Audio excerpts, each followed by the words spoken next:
All right, guys. Base Fula coming to you with another live video. The thing is that I really like that word base because it's been given to me a couple of times. So, I decided it. I took it and I ran with it. Because once upon doing further research into like what base means, because this is a term that I saw on TikTok.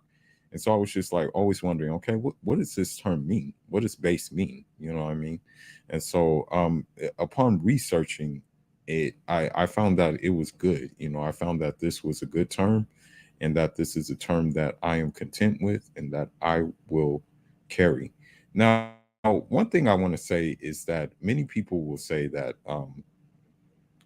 especially women will say that they are winning the gender war. You know, I don't, I can go to some Islamic perspectives of the gender war and see what is said about it.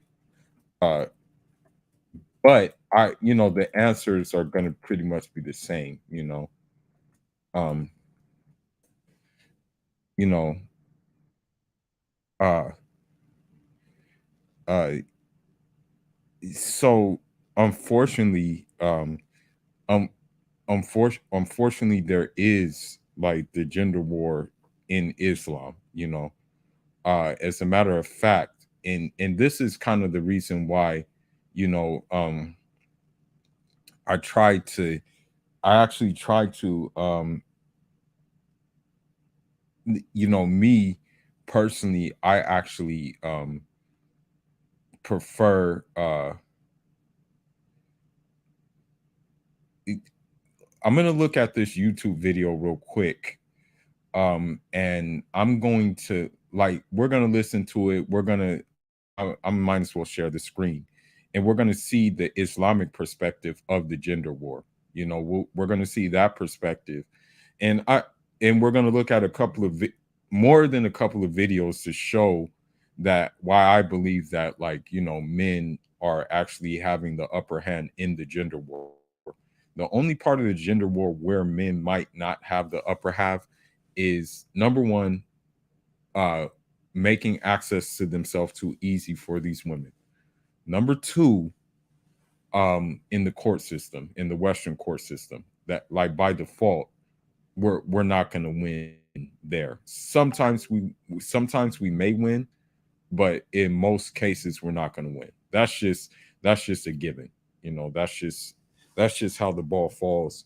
Um, it's sad, but it is what it is. We have to accept that the gender war will not be won on that front. You know what I mean? So this is the one thing that we have to like come to terms with, that the gender war is not going to be won on that front in the court system, which is why you see and as crazy as it sounds, believe it or not, as crazy as it sounds, um more men, and more men are opting out to not get married. They're opting to not get married in the West. I mean, they're not risking it because they know it's Russian roulette. Because what happens with these females is that they just change their like they can change up on you in a second. So many men are deciding that, hey, this is better to it's better not to risk that take that chance because you know it it's a cold world. It's a hell of a cold world, unfortunately. And these females are colder. That's the problem. But let's go ahead and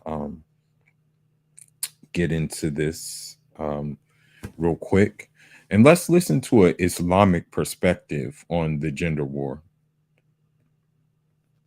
because many people think that there may not be a gender war, but there is a gender war. Like, let's just be honest. Like, there's a gender war, man, and we're in the midst of it. So let's listen to it.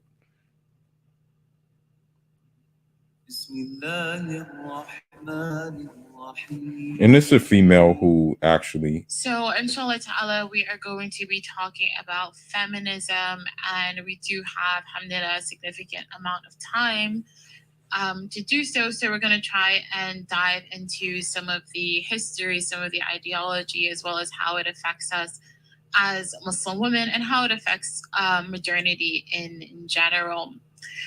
So before we begin, then I think it's important to at least talk a little bit about why this topic is important in the first place.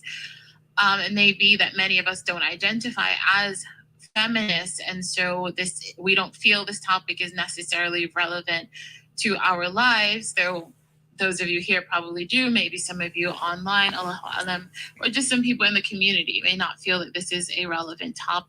And let me see. Question whether or not that is a worthy goal.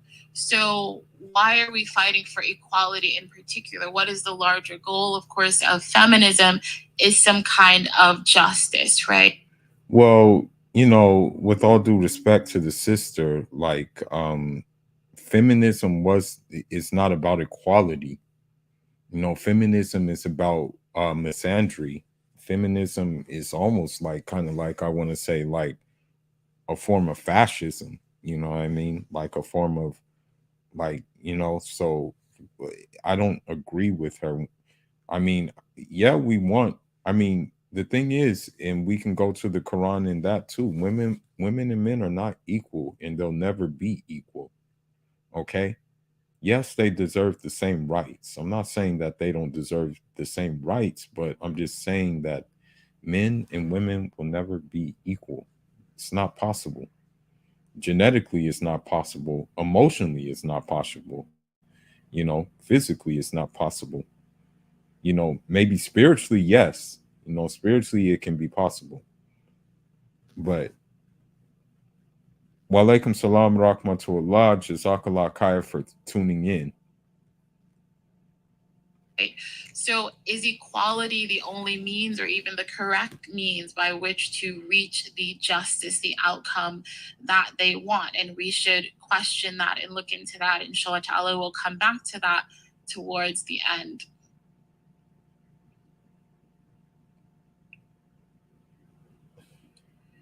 So, why equality? Why is the fight for women's rights rooted in equality?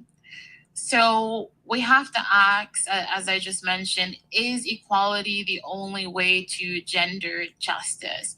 And if not, how do we decipher between appropriate? We want to look at some specific fights that feminists have fought for, inshallah.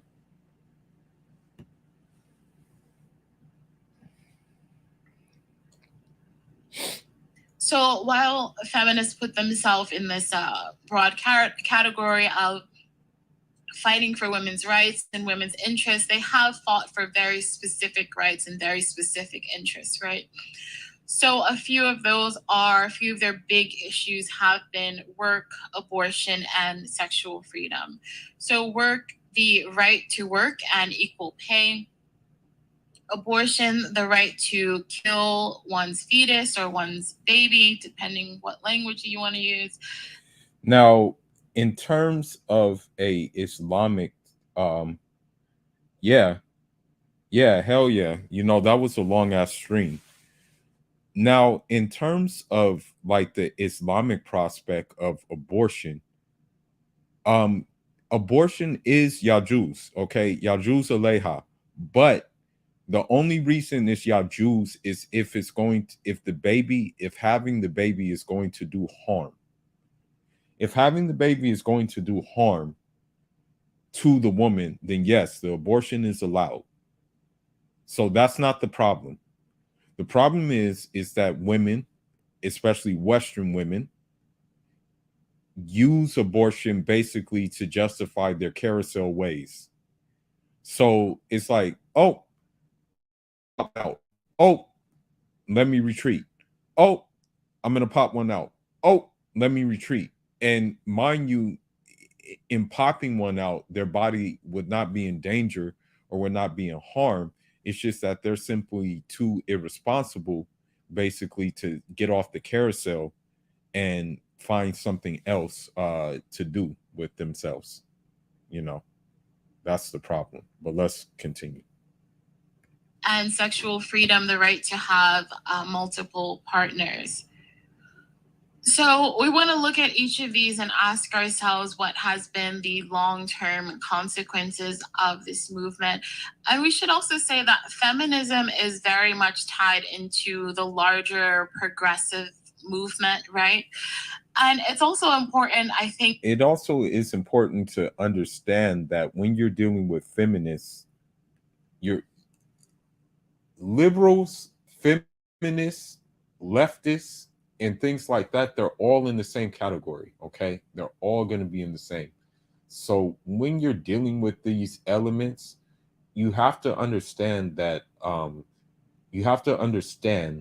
this is what you're going to be dealing with. Okay.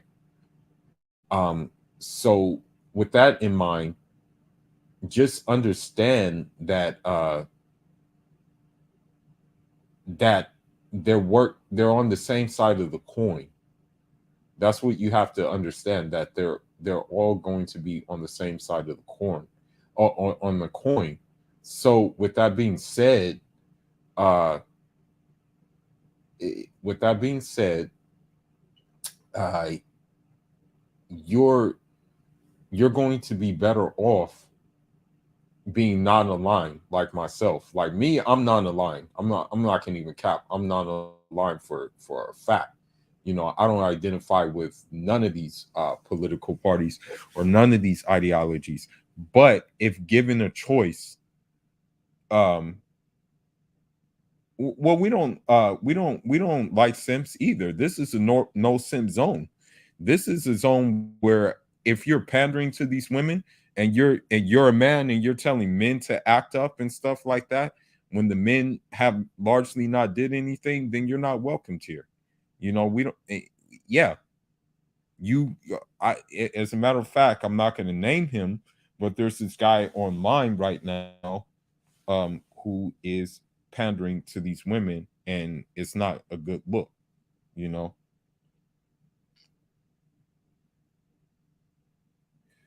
Okay, so I can see your point. Okay, I can see your point with the gender war with that. But the thing is women are on code to keep themselves single. Okay, because the overall collective of women, right, are still ending up the same way. They're not ending up gaining any ground. you know like, look at all the TikToks. It's just the same exact story, right? Unfortunately, it's on both sides. The women who don't stay on the sisterhood code, okay, they're one in a very few. That part, they are winning.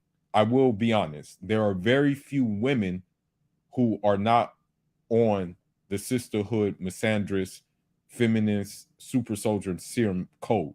I'll give them that much. Okay, that I will say. However, there are many more men, unfortunately, who are not on code, who try to pander to these women. I will say that.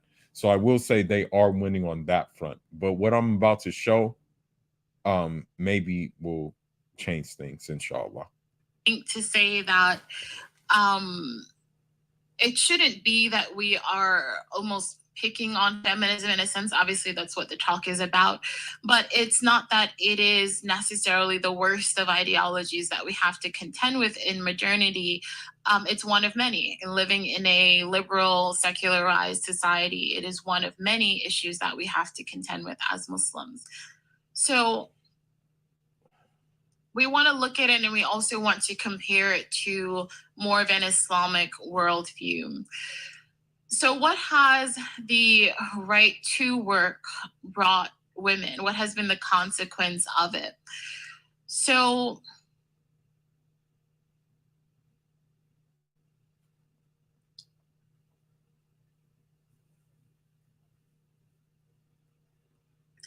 Okay, so women have the right to work and earn their own money, right? And there's nothing necessarily negative about that. We wouldn't say Islamically that there is anything necessarily wrong with that. So, in the Islamic worldview, however, we would say that women have the right, in terms of something that you were owed and it would be an injustice for it not to be given, have the right to be taken care of by the appropriate male family member. So, whether that's the husband, the father, whoever it is, depending on the family situation. So, what has happened, however, as a outcome of this desire to work and this fight to work is that it's actually become the circumstance has been that women actually now feel obligated to work as one of sort of the unforeseen. Well, the thing is, and this has to do with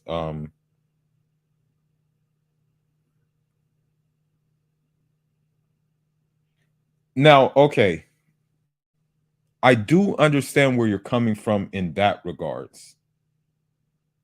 I do understand where you're coming from because I guess you can say that I try to stay transparent in the red pill, the manosphere, the black pill, the green pill, which is now the passport thing. I try to stay transparent.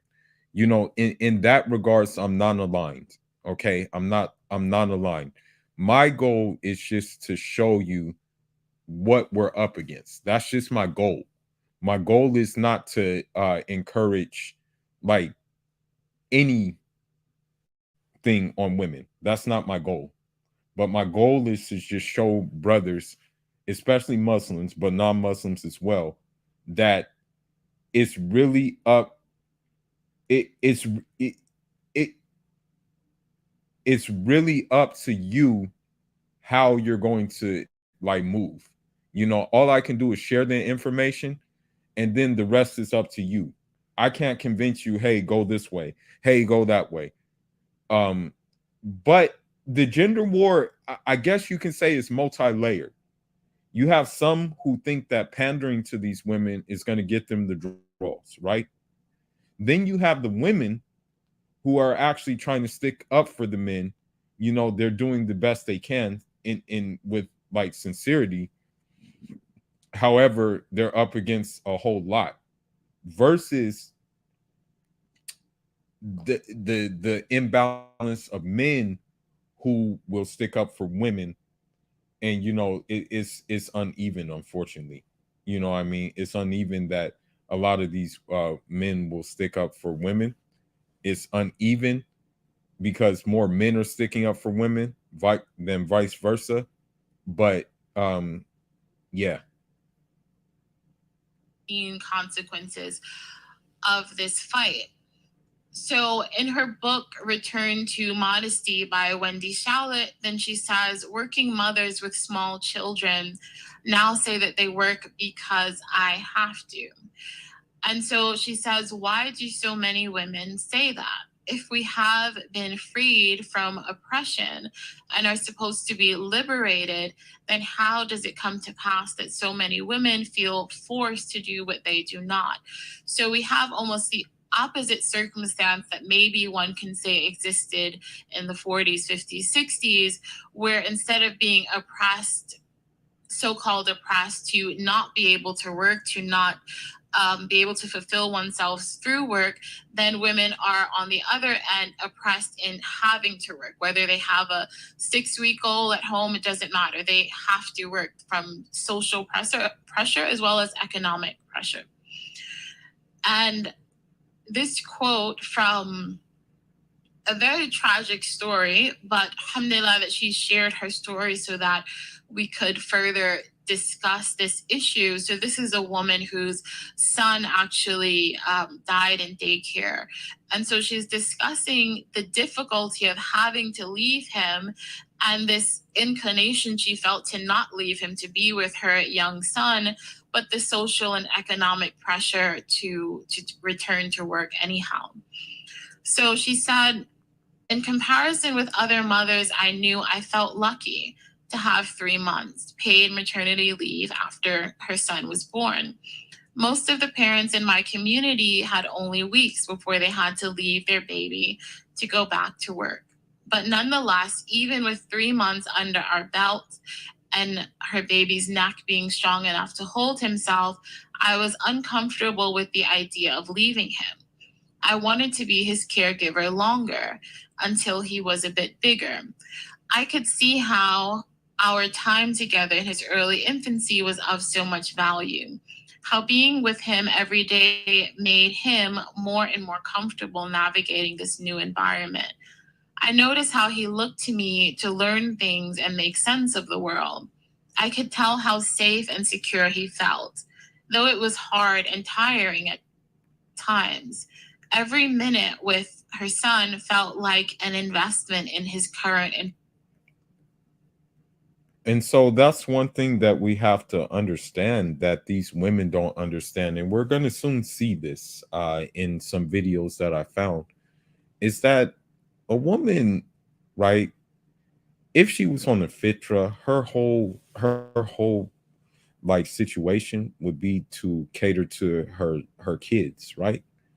Because even when you look at, like, I know we're not living in those times, but even when you look at the past times, the previous era, uh when you look at, like, for the likes of Imam Malik, the likes of like Imam Shafi, their moms were invested in them, like invested in their education and things like that.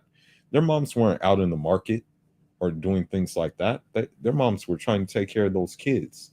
But like, I'm gonna be honest, from what I see, a lot of times, women, I'm gonna be real, like, women don't even want to really raise their kids, especially Western women.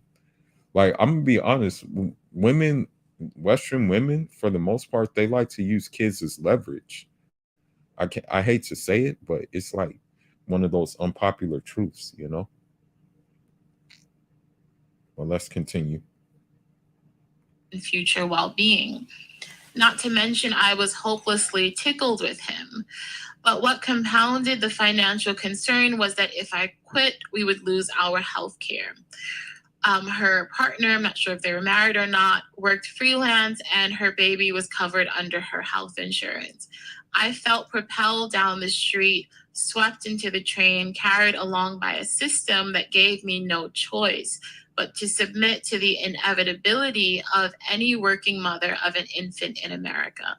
So women now feel this pressure to work, even if there's that intuition telling them not to work.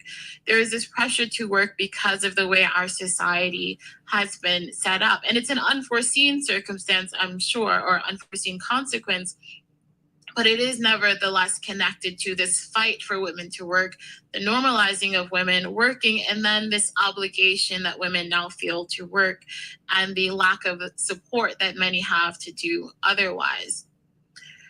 So the Islamic worldview, as opposed to that, is that men remain primarily responsible for the women in their lives. So whether the woman is working or isn't working, it still remains his responsibility to.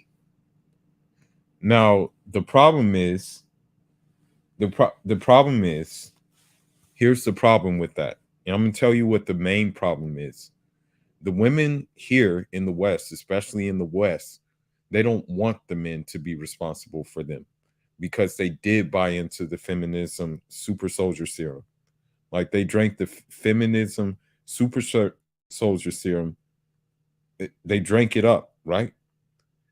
Now the problem is that in drinking that super soldier serum, it got them to a point where they no longer think that, like, they think that, hey, I you guys are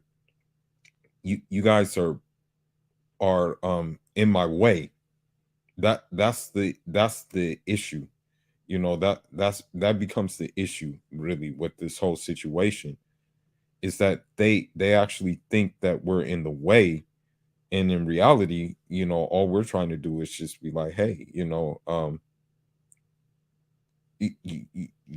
it's like, hey, like, we're just trying to do our jobs. Like, that's the thing. Like, we're just trying to do our jobs, and it's like they have a problem with that. You know, they really have a problem with that. And so, with this being said, right? Um, we need to like take account to the fact that we're in a situation where basically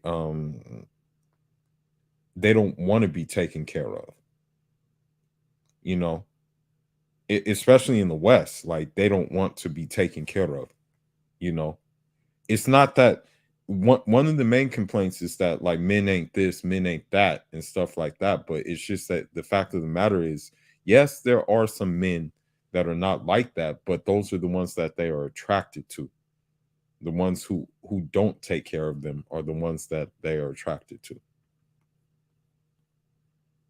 To take care of that woman.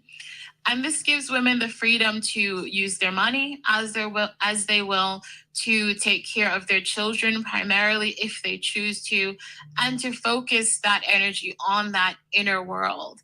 And what happened with feminism in this regard is that, again, we went from one extreme to the other, and the Islamic worldview allows for a balance, that you can work if you choose to, but you can also focus your energy on that more traditional feminine role if you choose to as well.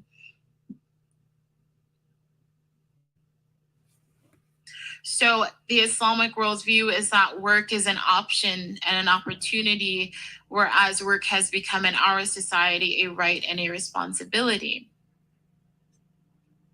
And the interesting thing is that Now, another thing that needs to be said is the reason why that work has become an obligation for a lot of these women is because, I hate to say it, but a Muslim woman will, like, damn near, like, go for broke for a Birkin bag, or go for broke for a Louis bag. So it's just the type of lifestyle that she wants to live, that is like trying, like, it's basically like in these progressive Muslim circles where they're trying to, like, have the non-Muslim Western lifestyle incorporated into Islamic lifestyle. That's what's happening. But it just doesn't go together, but they're, unfortunately, trying to make it go together. But let's continue. unforeseen consequence is that what you end up having is actually inequality, because we have women in our times. A typical woman still does most of the housework, still does most of the childcare, and also works, whereas the men are doing more than. No, I disagree with that. Now, that's the point I disagree with, because the thing is that women are saying they're not going to do those things. Okay? Especially if they are married. If they are married, right? Women are deciding that, hey, I'm no longer going to do those. I'm no longer going to, to you know hold up my end of the bargain, what I signed up for. Okay? Even if it's in the marriage contract. Um they're not doing that anymore. Okay? And I'm just going to let you know it's not happening anymore. You know. So, with that being said, um I disagree.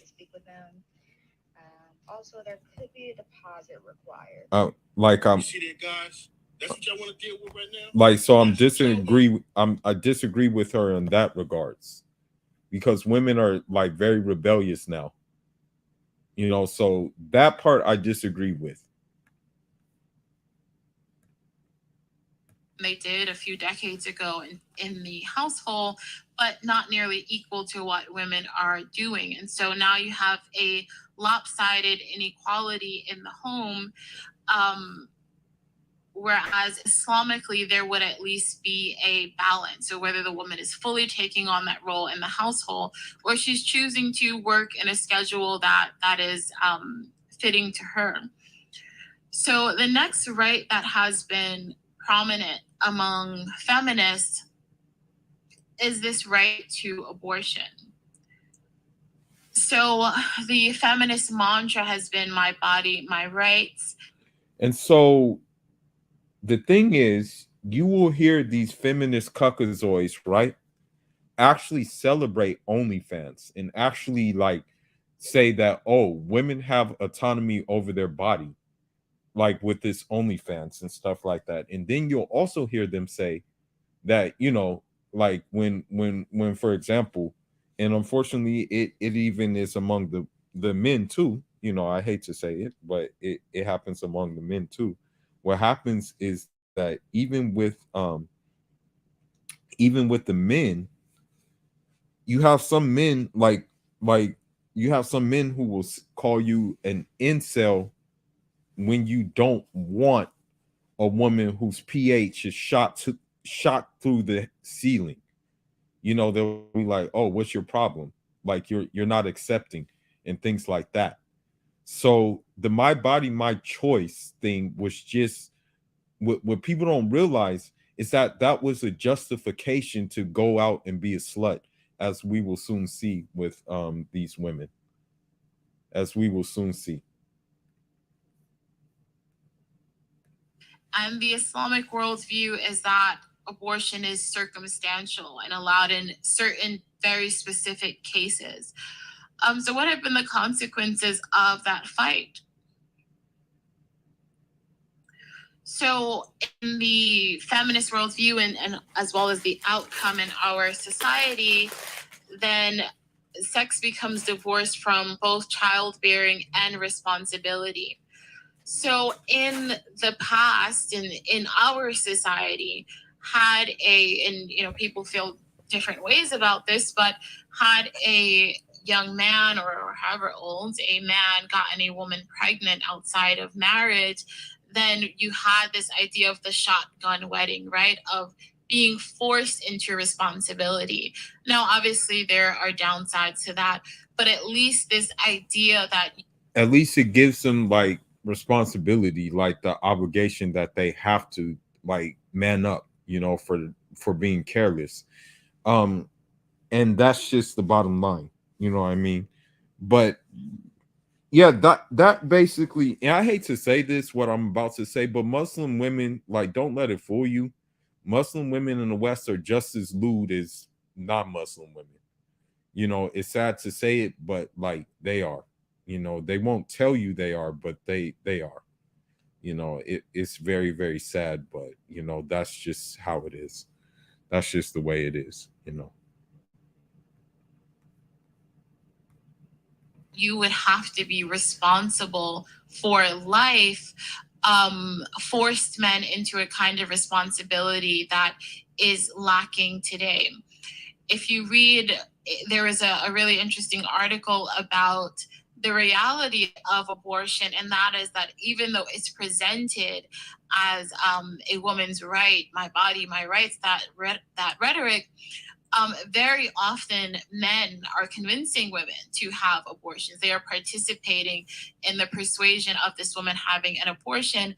And obviously, that would be in part to avoid that responsibility. So it has not been solely sort of another right that has almost become oppressive. Now, the type of man, it would be interesting to know the type of man that is mostly you know, persuading the woman, hey, you know, you should get that abortion. You know, we're not ready for this kid yet. Like, you know, we definitely have to like touch upon the type of man who is requesting the abortion, you know what I mean? Because we know there is a certain type of man in which she is attracted to that is requesting the abortion. Okay. We know that a man who who has his thing together, who has his stuff, would more or less probably not request an abortion. You know what I mean? So that just needs to be said. But let's continue.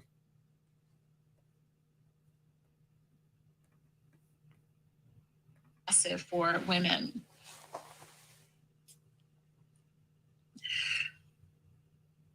So there was a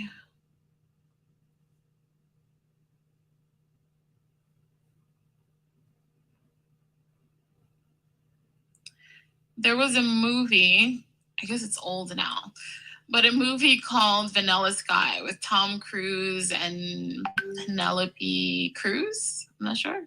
Cruz? Okay.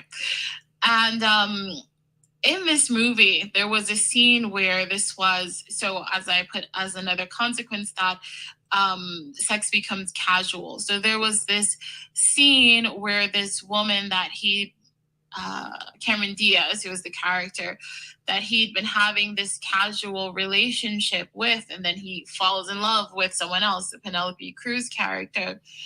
And there's this scene where she's driving him somewhere, and then she starts driving crazy and getting really angry. And she says to the character, to Tom Cruise's character, she says, "When did you stop caring about the promises that you made?" So then the Tom Cruise character was a Chad, you know. So Tom Cruise played as a Chad in this movie, basically. And maybe this Chad wanted to retire in his ways. And, you know, the fact of the matter is he already dug the woman out that he was going to dig out. And then there was another woman who came along who probably had some better features. And then he said, well, maybe I need to put up my Chad, you know, my Chad jacket. Cruise character, he says, "Promises, I thought," and then she says, "Do you understand how hard it is to pretend to be your buddy?" She says she loves him. And then she's been, it sounds funny to say these lines, I'll summarize it. But anyway, the point is that for women, this sort of right has been very lopsided because women have this emotional attachment to intimacy that men don't always have, that men don't necessarily have. And so when she mentions this, she's basically going to the fitra of a male. And the fitra of a male basically is that, like, hey, you know, we have needs. We you know, we want to there's certain things that we want, right?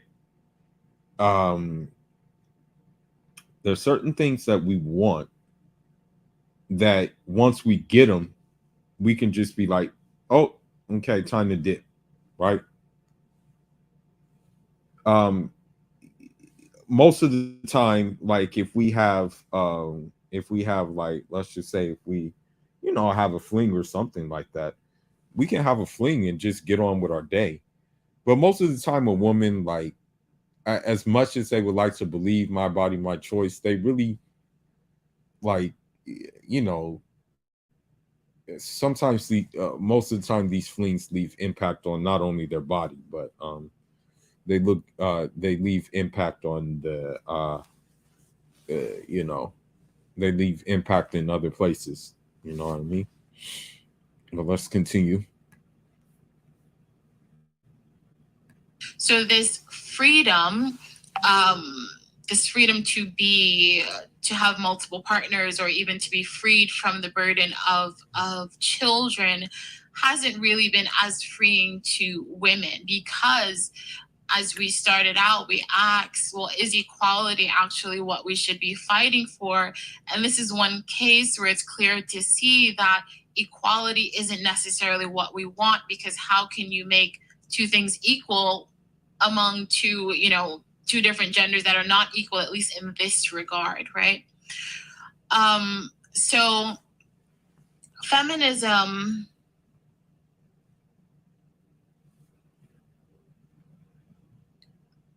Okay, so to look at the Islamic world's view, that responsibility remains tied to intercourse and sacred bonds remain sacred, right?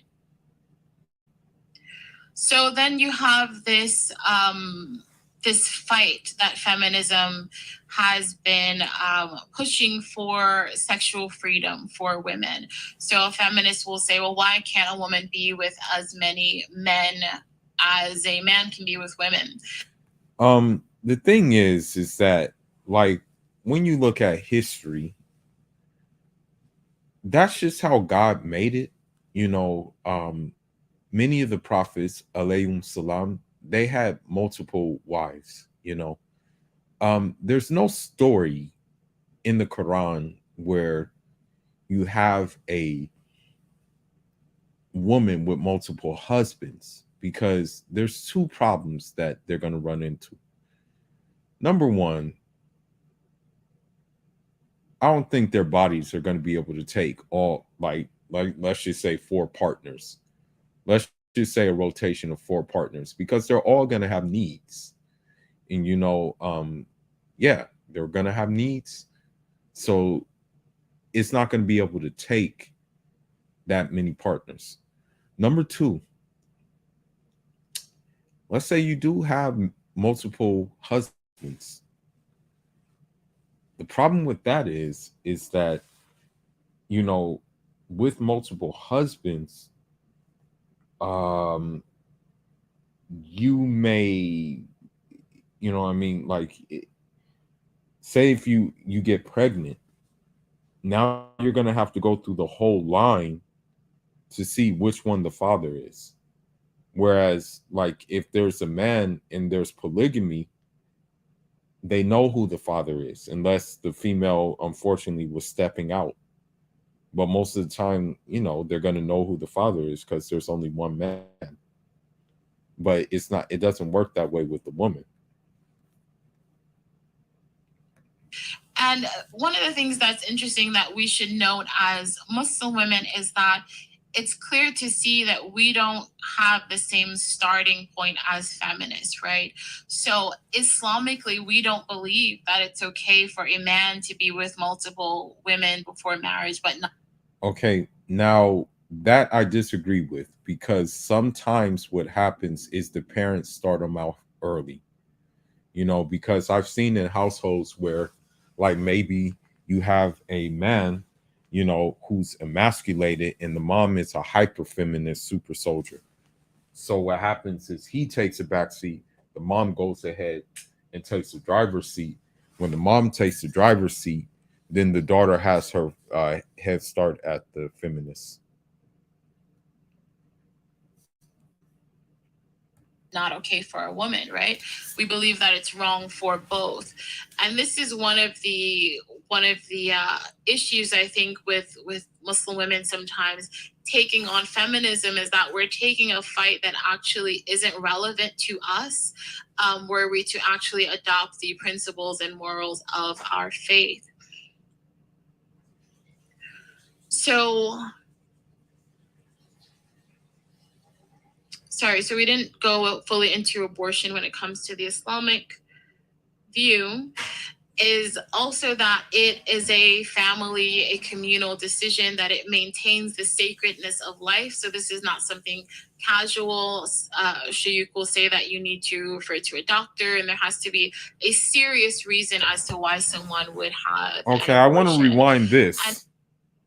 I want to rewind something she said, and then we have to go into it. So to look at the Islamic world's view, that responsibility remains tied to intercourse and sacred bond marriage, but not okay for a woman, right?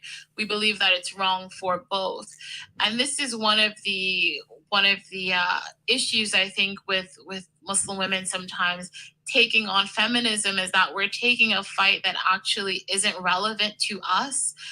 Were we to actually adopt the principles and morals of our faith. But the problem is they made it relevant. The thing is, a cadre of Muslim women, like, I don't know, you know, I don't know where these cadre of Muslim women came from, but Cosme Muslim women made it relevant, and that's the problem. That's the main issue. Is the fact that they made it relevant. You know, it wasn't supposed to be relevant, but they made it relevant. That's the situation we find ourselves in right now. You know, if they didn't make it relevant, then we wouldn't be in this situation. Okay, that's the bottom line. The issue is they made it relevant. You know, that's the whole problem. They made it relevant. If they didn't make it relevant, we wouldn't be here right now in this situation. But you know, because some men messed up along the way as well, it made the feminism relevant. So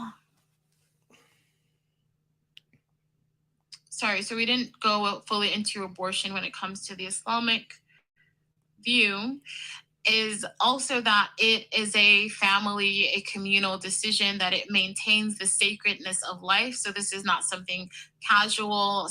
Shayuk will say that you need to refer to a doctor, and there has to be a serious reason as to why someone would have an abortion. And it remains a responsibility on men and women.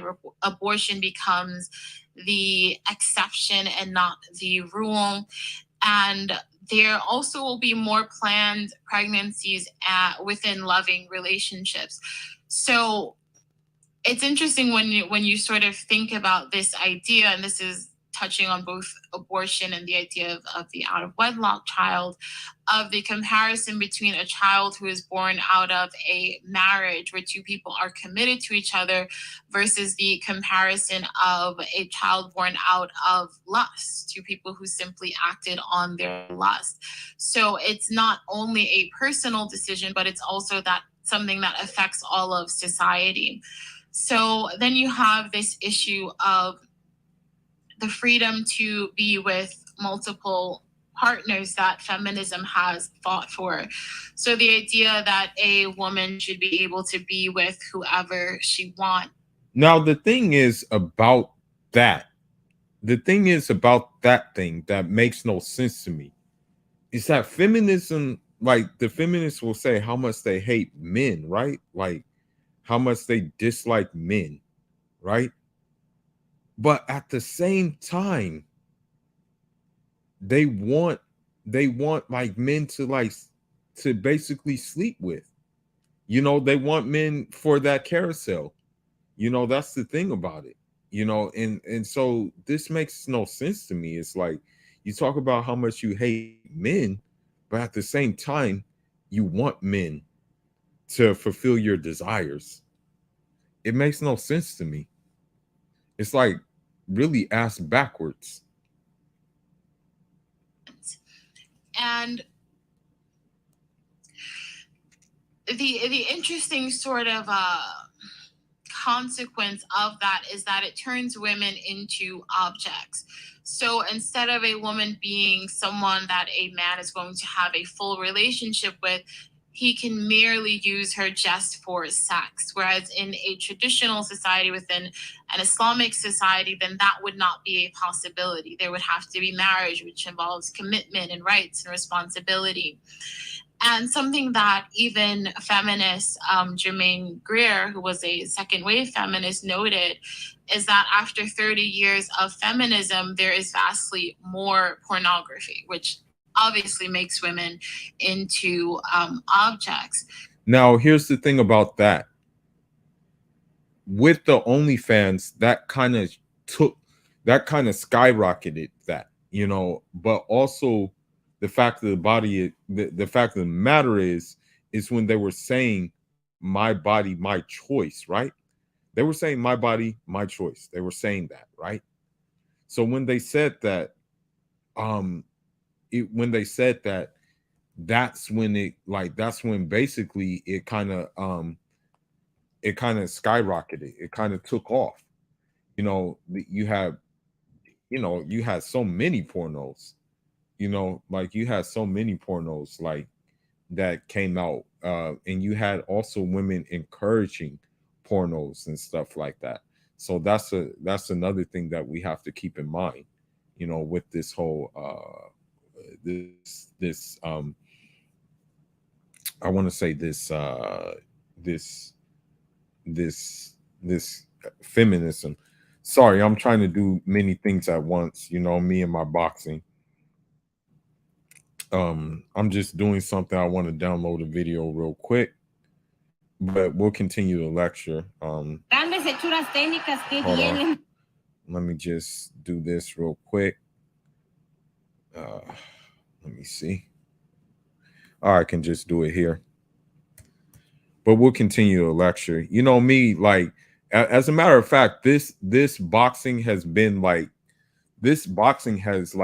literally just keep me occupied, not thinking about women, among other things.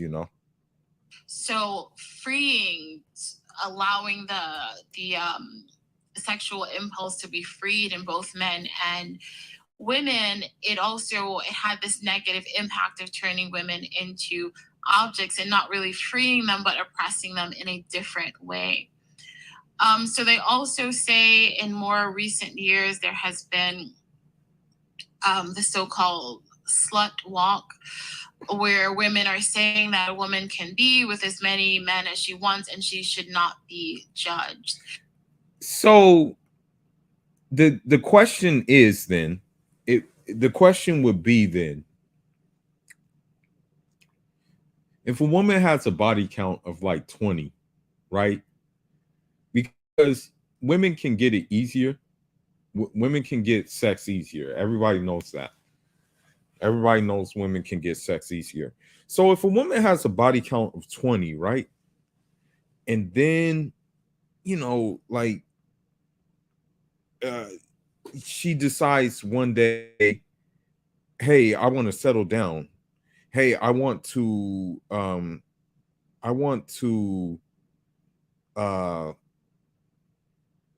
um I want to basically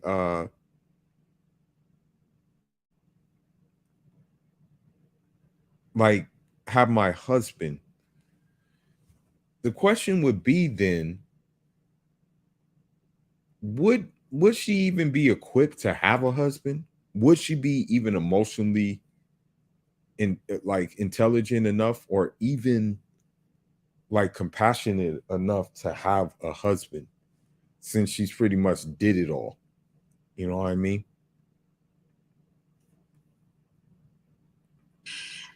She should not be judged harshly. So it also can have the consequence of making the act of intimacy cheap and making relationships harder.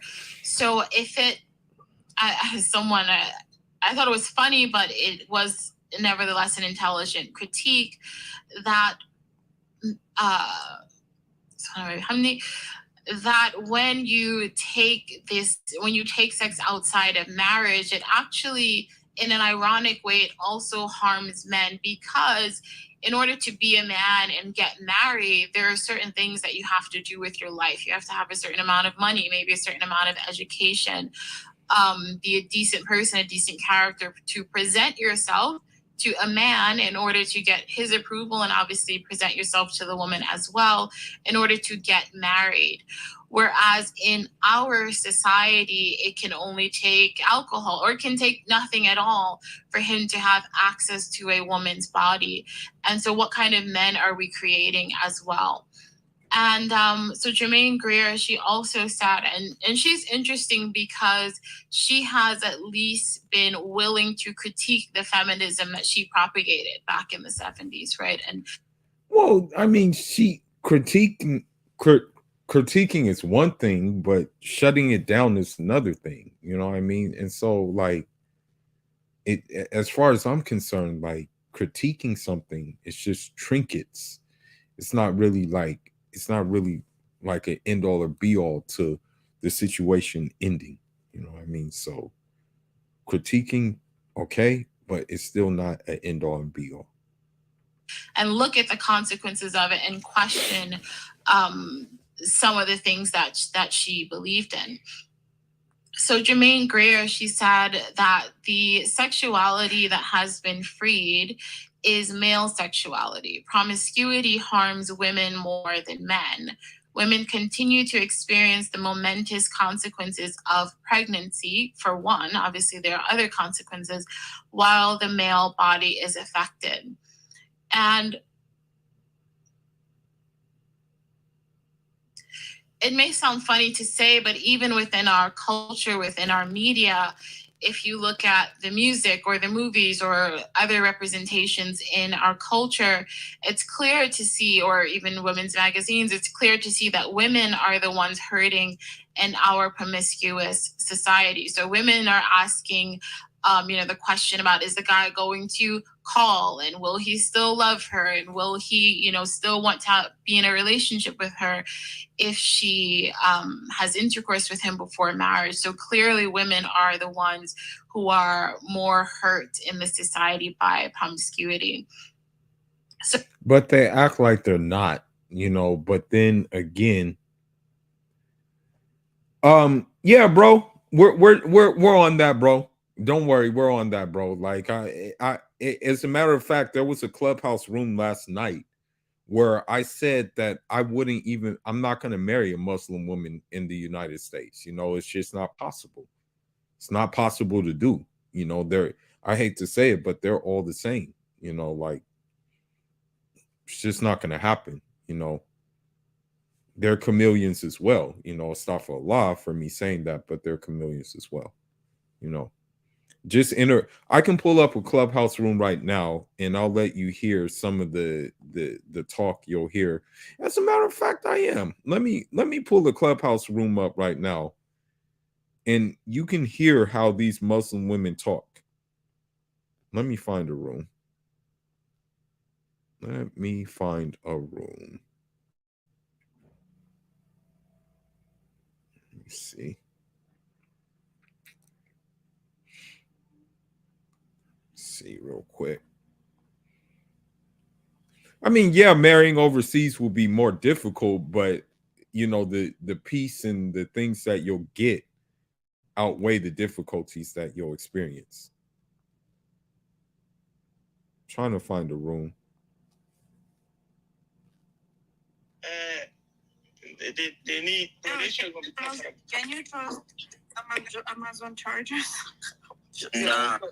No. That shit last a week. No, I do trust. It's not going to mess up. I got all my chargers from Amazon. No, it's for my computer. Queen. No. Queen. How damaged is the charger? I said, how damaged is the charger? Hold on. Hold on just a minute. Let me find another room. And mind you, these will be Muslim women, if I find the room. I'm the main character.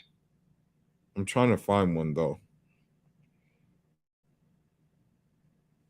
While we're doing that, let's play the video. So this article in which a young woman, I think college age, she discussed herself being, quote unquote, right, this sexually free woman, a result of feminism and the sexual revolution. She was discussing her relationship, but then she talked about a man that she was with who now in this culture of Me Too and consent, that he constantly asks her for consent. But what was interesting, which she said, in one sense, she appreciated that, but then she said, but then he never called her, right? Never never took that relationship any further. And so he ghosted her. Said in the article, in the days and weeks after, I was left thinking that our culture's current approach to consent is too narrow. A culture of consent should be a culture of care for the other person. And the title of this article was called He Asks Permission to Touch but Not to Ghost. But the sort of ironic thing and part of it is very interesting because hopefully as Muslims, we see that what our Prophet ﷺ has taught us, our own ethics, has freed us from what some non-Muslims are facing in our post-feminism, post-sexual revolution, and liberalism and progressivism society, is that you can't really have it both ways, right? You can't really have a society where people are so-called free to have intercourse with whoever they want and also expect the level of care and concern that would exist in a society where monogamy and marriage are normative. You can't really have both. So beyond to ghost. But the sort of ironic thing and part of it is very interesting because hopefully as Muslims, we see that what our Prophet ﷺ has taught us, our own ethics, has freed us from what some non-Muslims are facing in our post-feminism, post-sexual revolution, and liberalism and progressivism society, is that you can't really have it both ways, right? You can't really have a society where people are so-called free to have intercourse with whoever they want and also expect the level of care and concern that would exist in a society where monogamy and marriage are normative. You can't. Problem is that monogamy and marriage are not normative anymore, but still a woman will expect you after the carousel ride, after the carousel ride, she's still going to expect you to marry her. That's the thing. But because men are saying no, only suckers are saying yes, I think that's why we're winning the gender war, because more men are saying no. So I think that's where we're gaining ground at, is more men are saying, no, we're not doing it. So that's why I think, like, in that regards, we are winning the gender war. People may not think so, but yes, that, we're actually winning in that regard, because more men are saying no.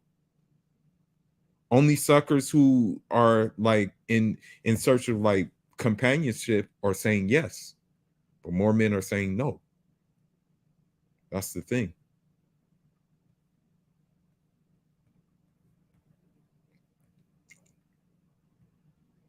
Can't really have both. So beyond the ability to say no and yes to intimacy, women are still not truly freed. They are left jilted and left with, they are disadvantaged by this setup. So one of the interesting things we also see modern feminists talk about is almost expanding the definition of rape. And so I believe this was passed in New York City, that if both a man and woman are inebriated and they have intercourse, then that man can actually be, what would the word be? Prosecuted for rape.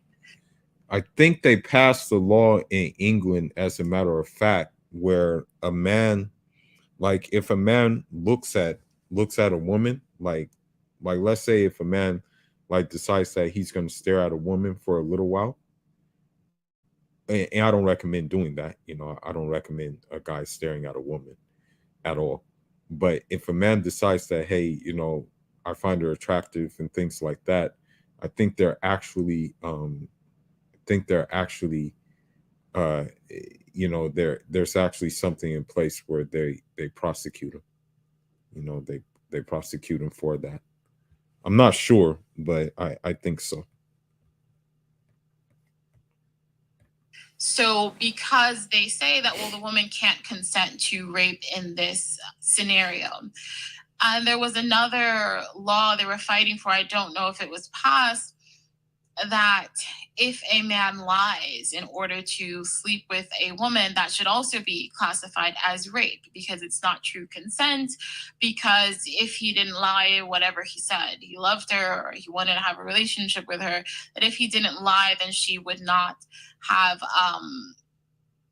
had intercourse with him. And so we see that these that non-Muslims who subscribe to this ideology have put themselves in a very strange predicament, right? But even as Muslims, you see at times some Muslim women trying to follow suit. So there has even been in the Muslim community this question of consent. And what I find funny and ironic about that is that within an Islamic normative society, or just within Islam, then the idea of consent is not needed because it's built into the larger Islamic contract. So there's consent, there's rights, there's responsibility. There's far more than that. Whereas in our society, women are not really protected. All they have is this bare minimum of consent. And so this is another case where some Muslim women are fighting for something that isn't actually applicable to our community or to our tradition, if we knew our tradition. The key word is said, if we knew our tradition. And the thing is, I hate to say it, but more Muslim women know about Cardi B and what she did than I guess you can say know like the tradition of like the fiqh, like no, okay, what invalidates wudu, you know, what constitutes what constitutes the prayer being sahih. Like, so that's the thing. A lot of times they know more about hot girl summers than they do about like the things that they should know about, you know. So this is why, like, yeah. So then you can compare that to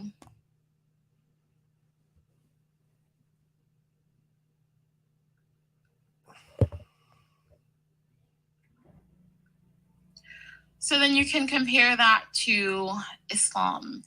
So in Islam, then both the man and the woman within a marriage have the right to intimacy.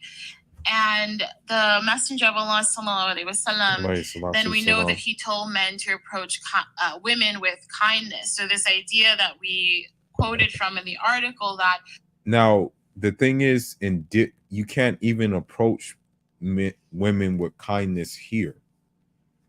Like, I hate to say it because of the hyper culture, and because, like, don't let it fool you, women watch a lot of porn.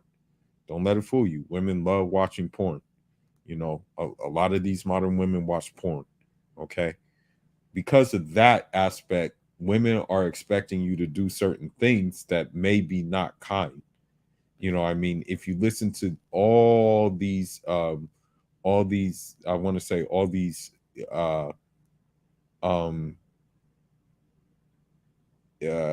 these like women podcasts, they're going to tell you everything. You know, they're going to tell you everything.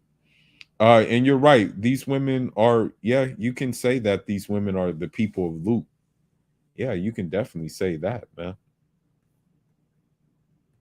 Someone would sleep with a woman and not be kind to her. Obviously, this is zina, so it's completely outside the fold of Islam. But even within marriage, the Prophet ﷺ still telling men, recommending to them that they need to be kind to their wives, that this act of intimacy is also tied in with kindness. And the Prophet ﷺ, he said to one of his companions, he said, "Oh, Abdullah, I have heard that you fast all night and that you stand all night in prayer." And I said, "Yes, O Messenger of Allah." He said, "Do not do that. Fast and break your fast. Stand in prayer and sleep. For your body has rights over you. Your eyes have rights over you, and your wife has rights over you." And the commentary to this hadith, it says the husband should not exhaust himself in worship to the extent that he becomes too weak to fulfill her rights, and unless he is out earning a living or obviously in worship. So we see Islam is recognizing holistically the rights of women in this area, but also protecting them within marriage. And it's also noted, it's also recognized within Islam that the wife too, oftentimes we hear about, we have to get young people married, or men need to get married in order to be protected from zina. But our tradition also speaks about that in regard to women, that Shari'i also require. Now, the thing is about that, right? It's very hard for like the had to be applied with men or women, because like, if the had were to be applied, you would need 4 witnesses, and then also those 4 witnesses would need to see penetration without a shadow of the doubt. That's almost impossible. Like who's going to have 4 people watch or seek you out while you're like committing adultery, right? Or fornication. But the thing is that and I hate to say it, people, there are people who try to get their daughters married early, but then when they try to get their daughters married early, one of the parents is not with that, and then what ends up happening is that daughter ends up getting pregnant, and most of the time they end up getting pregnant by a non-Muslim. I've seen it happen. I've seen this happen before. I'm not going to disclose the person it happened to, but I hate to say it, but this is very normal in the Muslim community now. But we already know it's normal in the non-Muslim community. Is that a wife be protected from immorality by means of her husband having intercourse with her as much as is needed to satisfy her and to provide this protection. And so we see that Islam clearly recognizes women's rights holistically. And so this attempt, unfortunately, by feminism to piece together various aspects that really can't coexist, as we already said, it really can't exist, that you have people that don't necessarily care about one another, who are committing zina together, and then you also try to force those people to care. It can't really coexist, and the law can only do but so much to correct this, and it's only correcting after the fact, right? So again, I'm not sure if that law was passed, but if a man lies to a woman and then he sleeps with her based on that lie, if that law is passed and he can go to jail for rape, well, that only is correcting the issue after the fact, whereas Islam is correcting it and setting a foundation of safety and protection before. Of course, we have the issue with sexual freedom, as Jermaine Greer, as we already said from Jermaine Greer, is that it can only be but so free as long as women's bodies still produce children. And despite birth control, despite even abortion, women still have children. And whether it's because birth control doesn't work, or because not every woman, just because there is the right to have abortion, wants to have an abortion. And so it can only be but so free when women still have to have children. And one of the so-called feminist hero was this, I don't know if Now, let's talk about that real quick.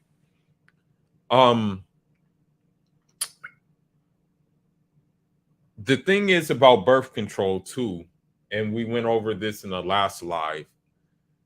Birth control tends to make women want softer looking guys. Birth control tends to make women want Cyclops instead of Logan, aka Wolverine. Okay, and by all, of course, Cyclops, I hate to say it, but he was kind of like a simp beta cuckozoid, whereas Wolverine, he was the Sigma archetype, who basically was the perfect killing machine. He had quick healing, he had enhanced senses, and then the icing on the cake was his skeleton, that was added into him, right? So he was the archetype, right? But he also was part of the beard gang. You know, Wolverine was big time beard gang, whereas Cyclops was not beard gang. You know what I mean? Now, that's beside the point. Now, another thing is we have to get back to the point of what she said these women do. And what these women do is they still want kids, even if the man may not want kids, and they want the kids to use as leverage against the man. As a matter of fact, we're going to pull this up after this. We're going to pull every one of her talking points that she's hitting on. We're going to pull up after this. You know, like every talking point that she has, we're pulling up. This was the name of the show, or just the character, Murphy Brown, who was this career woman, and she also had a baby, and she was doing it all on her own. And this was seen as this kind of feminist hero, this woman who is completely, allegedly independent. But the reality for women of today is that that is a complete burden to have a young child and have a career and not have any man who is responsible for either. That is not the ideal scenario for most women, but this was seen as the ideal for feminism. So, inshallah ta'ala, can we take a little break? Okay. So, inshallah, we'll just take maybe 10 minutes. Is okay? Okay. So, a 10-minute break and come back. Jazakallah khair. Okay, so inshallah ta'ala, I think we're going to go until at least 3:30, maybe up until 3:45, and then hopefully questions and comments and discussion. So some other problematic beliefs of feminism are immodesty, a disregard for modesty as standard, anti-patriarchy, issues with male leadership or male power, the demeaning of motherhood seen as less valuable than having a career, or at least not superior, or having a career being superior, and individualism, self over others. So, all right, so the demeaning of motherhood as this burden, a biological burden, a care burden. And again, it's interesting with feminism sometimes because it is, I believe, sometimes completely out of tune with what women actually want. So this idea of motherhood as a burden, I'm sure some women feel like that.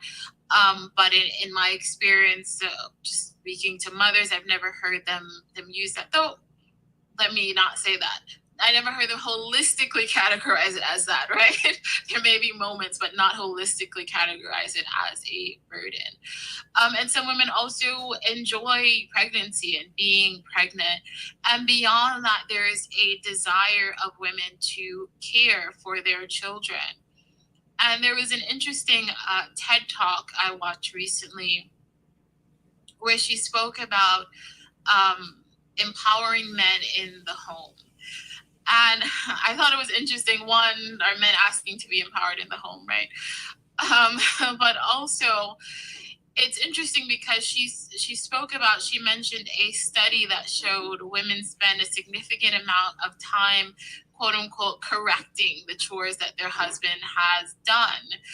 And it's funny because in that, you kind of are unwittingly admitting that women have a kind of power in the home. They get to say what's correct and what's not correct.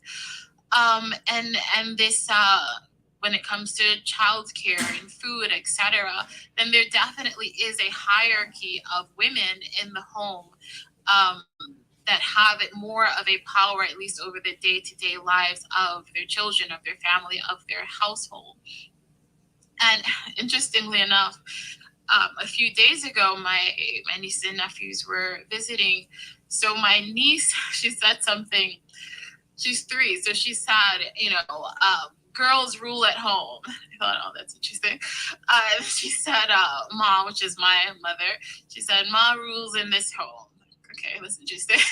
And then she said, and my mommy rules in my home. And I thought that was so interesting that in her observation, women were in charge. The women were the ones who were telling people what to do and in charge of how the household was run. So there is a kind of power there, but unfortunately, it's largely been demeaned. So we don't see that as power. And then this issue of anti-patriarchy. So the issue is that, and this is not all feminists, but at least a significant voice within feminism, is that there's no distinction between good and bad patriarchy. So good and bad male leadership. That it's not, and it can sometimes be that, for example, people talk about the issue with all male panels, right? And in a sense, we can say, well, is that really problematic? But there is a legitimate point of view that there need to be women in certain spaces to have the woman's voice within that space and being represented for other women's comfort, etc. So sometimes it is legitimate to question why men are dominating a certain space, but sometimes it's not. And so to not be able to have that distinction can be problematic.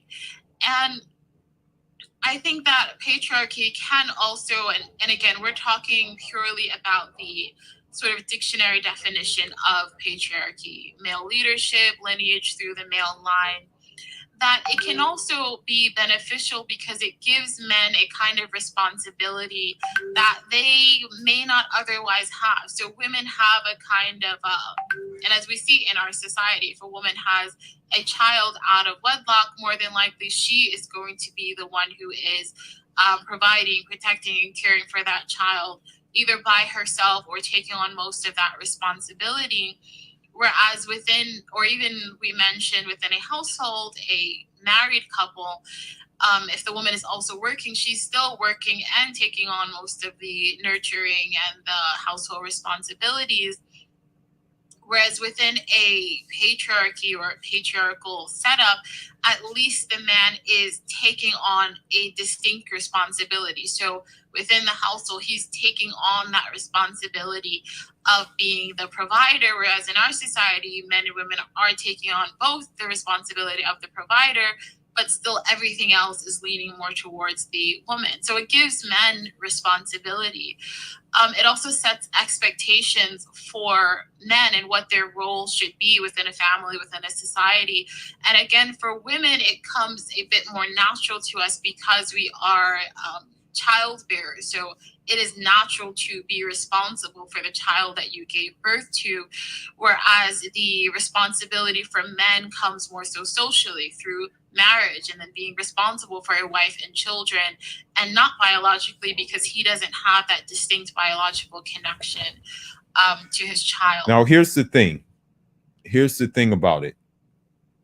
Here's the thing. In regards to the patriarchy, right? And I'm not saying this in a bad way, but my family, my dad, he was a settled Fulani. He was a settled one. He was Torordo. My mom, she was nomadic one, right? Bororo. I am content that I'm going through my father's lineage more so than my mom's lineage, because of the simple fact that, like, we had a reputation for being militant and being like radicals, but still following the Kitab and Sunnah to the T, or at least we tried to. And the thing is, when you look at the greats, like, for example, Nipsey Hussle, he had that Eritrean bloodline through his father, and I will say that Eritrean bloodline kind of added to his, I guess you can say, his innovation and his, like, just his overall being. Versus if we went through the mom's bloodline, we probably wouldn't, like, we probably wouldn't know him as we know him today. In regards to the household being led, Yeah, a woman should be like leading the household, like traditionally, because being a housewife is a big responsibility in itself, right? But the tables unfortunately have turned, and so they want, when women say we want man to lead, they not only want man to lead, but they want him to run the household, like meaning that the man is supposed to come home from work, right? He doesn't have a cooked meal, so his wife tells him, why don't you cook something, or why don't you order some food? um Laundry needs to be done. The wife tells him, like, okay, well, go to the cleaners, go get the go get it done at the cleaners, or go stick them in the laundry. The wife, basically, when you're dealing with these women, is basically wanting to sit like a starfish, basically, and reap all the benefits, which, although a man is more fit, like a man is physically capable of doing these things, um it becomes one of the things where he may go off the deep end and exhaust himself to a point where he may commit suicide trying to uphold what the women won't uphold. And so that's the problem. And that's the issue in a nutshell. So when they say they don't like the patriarchy and stuff like that, the thing is about the patriarchy is the patriarchy leads. Like, I'm sorry, but matri societies based in matriarchy have not prospered. They have not worked well. So, that's something that we have to keep in mind. So then individualism, the focus on individual rights, women's rights, instead of a focus on harmony as a whole. Now, there isn't an issue to focus just on women's rights, but as a goal, as an end goal, what is the end goal? Do we just want women to have more rights? Do we want, like in our society, so now women are succeeding more than men in certain fields, but at the same time, then finding it more difficult to find suitable marriage partners because they have succeeded and because there has been so much attention on the success of women in certain areas, that men have actually begun to fall behind in certain areas. So the end goal should still be harmony, even if you're solely focusing on this smaller aspect of a particular woman's rights or women's rights. That I kind of disagree with, because I really don't think women are succeeding like that. You know, um, I don't think women are really like succeeding in that way, like she says, because the reason why I say that is because, yeah, sure, women are getting degrees and stuff like that. They're doing that. More women are going to school, but like, what are they going to school for? Like, when I went to school for computer, for tech, most of my class were men. There was only one woman. Like, really, like, there weren't that many women in my class. Like, um same thing with my friends who's like an engineer. He said most women did not want no smoke with engineering. Like, that's just the bottom line. Like, you know eh, so so that's what I'm saying. What are they getting? What are they succeeding in? Like, I'm not trying to be disrespectful. I don't knock nobody's hustle, but like, a man as a nurse, like, hopefully he starts as a nurse and becomes a doctor. You know what I mean? But the thing is that, you know, you have to look at what they're succeeding in, and it's not really that impressive when you look at people like Jeff Bezos, when you look at people like Steve Jobs, when you look at people like you know, Tesla, Elon Musk. When you look at even like overseas, like Dangote, when you look at what these, the Secretary General of OPEC, when you look at what they're succeeding in, it's just like, okay, well, we're still winning, we're still doing it though. You know, like as men, we're still like, yeah, you're going to school more, okay. But what are you going to school for? Are you going to school to be like a Secretary General of OPEC or something like that? So feminism also devalues the feminine. And it's interesting that you see feminism constantly is rewarding, is uplifting women who take on traditionally masculine role, and either ignoring or demeaning women who take on traditionally feminine roles.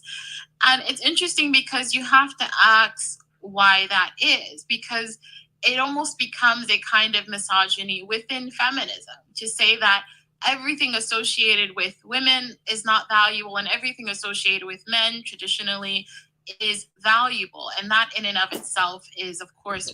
And so everything that this sister is saying is just lining up with what I've been saying.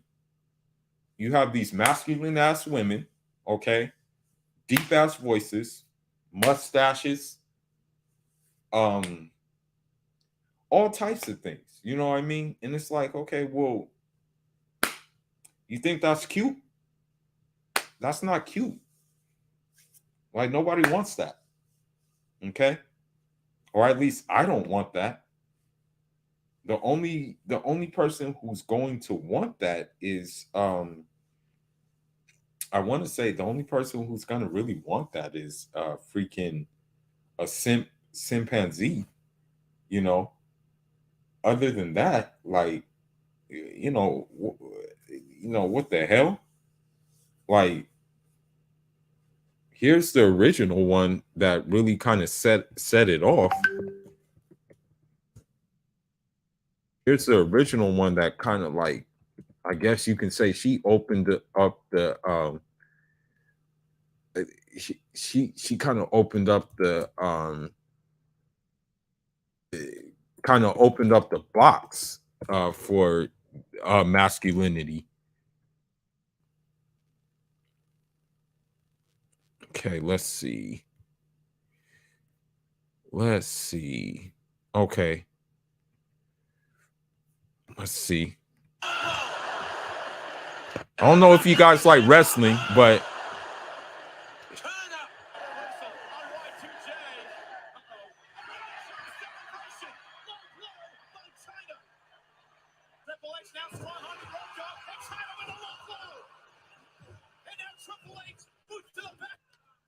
That's my favorite outfit of all the China wears. Oh, look at this! So women looked at her and said, "Okay, we can do the same thing as guys. We can fight guys. We can do all of this stuff." And the same thing goes with the military women as well. Let's look at that, and we have to look at how, you know, they have failed in the military, basically, in regards to that. I'm gonna play a video. I gotta go downstairs real quick, and I'll be right back in like 3 minutes or so. But this video, you know, this tells it all, you know. Let's see. Let's look at this. Just listen, just listen to this a little bit. Just listen to this a little bit, okay? If you shop on Amazon, you should use this tool. It's a browser extension that back in the day, you were a force to be reckoned with. And apparently test of mind and body, only the toughest survive. David Martin now with the women who made history. This is a little of what it took for Captain Chris Grice to become one of the first 2 women to make it through Ranger School. First Lieutenant Shay Haver is the other to survive the 62-day course, which subjects soldiers to nearly constant physical and mental stress on little food and less sleep.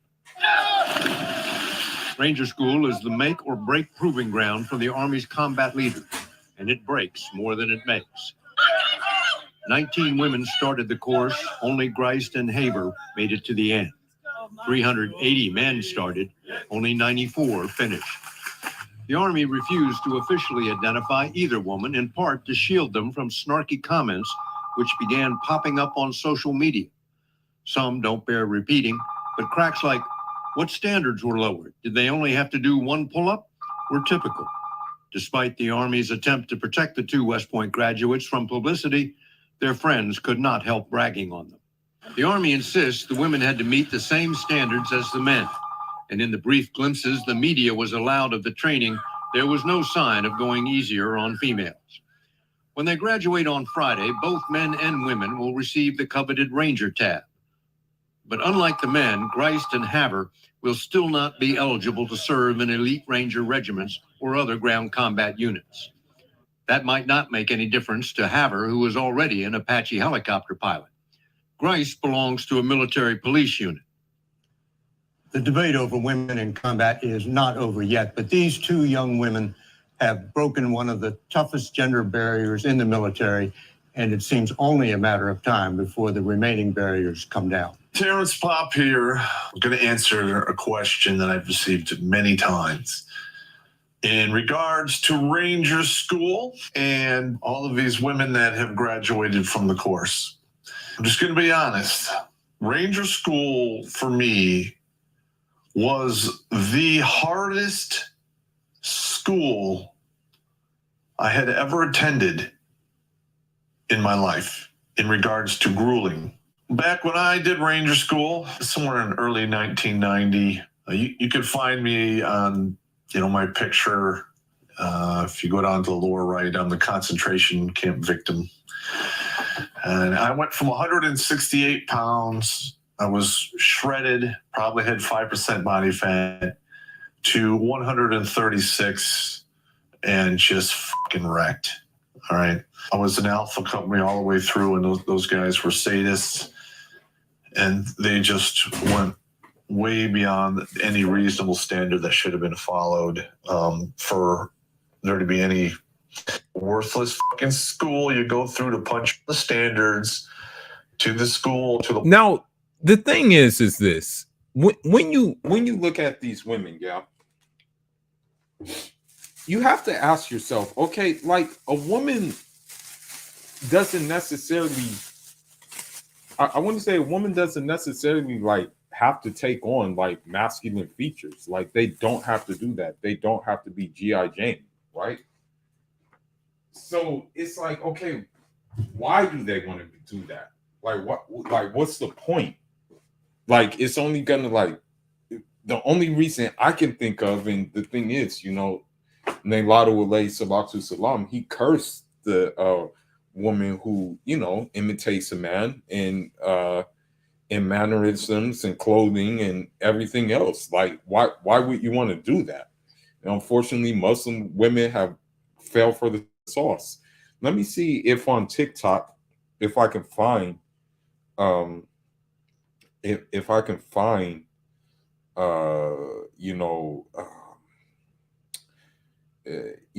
if I can find,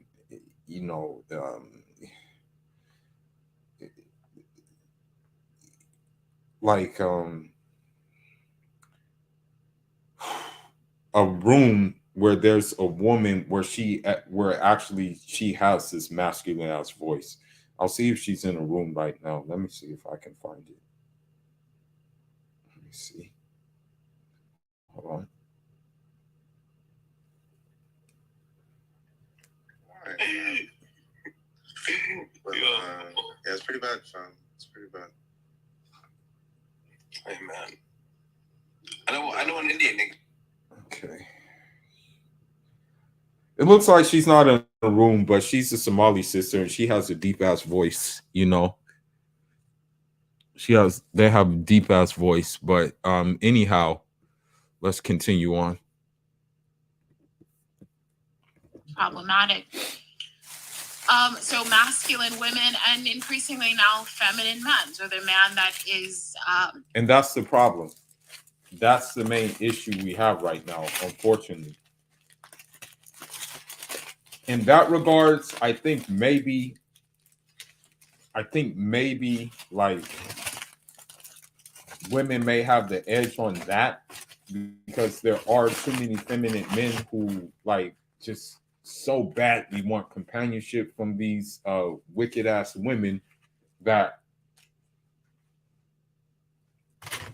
they're willing to compromise their masculinity in order to get that companionship,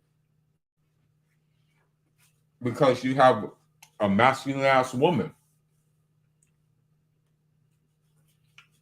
But the thing is, those masculine ass women, they end up worn out, you know. I mean, I think China, that wrestler that I showed you, I think she committed suicide. Because, I mean, let's be honest, she had masculine ass traits, you know. She was hella masculine. So I think she ended up killing herself. And a lot of these women are doing that shit. So we're winning in that regard. the trans woman. We celebrate trans women, men who take on the feminine role. So there is this celebrating of anyone who sort of goes against the more traditional role for their gender and qualities and characteristics. It also makes gender into this social construct that makes it superficial. So being a man, being a woman has no deeper meaning. It's a construct, it's a performance. And that's why we have a society now where someone can simply put on makeup and a dress or just say that they feel like a woman and be treated as such and be told that we should treat that person as a woman because it's a construct, it's a performance, it's not something deeper, it's not biologically rooted or even metaphysically rooted. So one thing you'll see too, I kind of fly often, you know.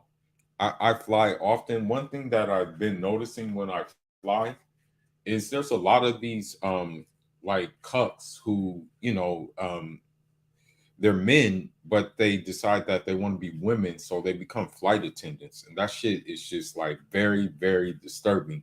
Nails painted, everything like that. And you're just kind of like, damn, I'm living in this funny ass world. You know what I mean? It's crazy, but yeah.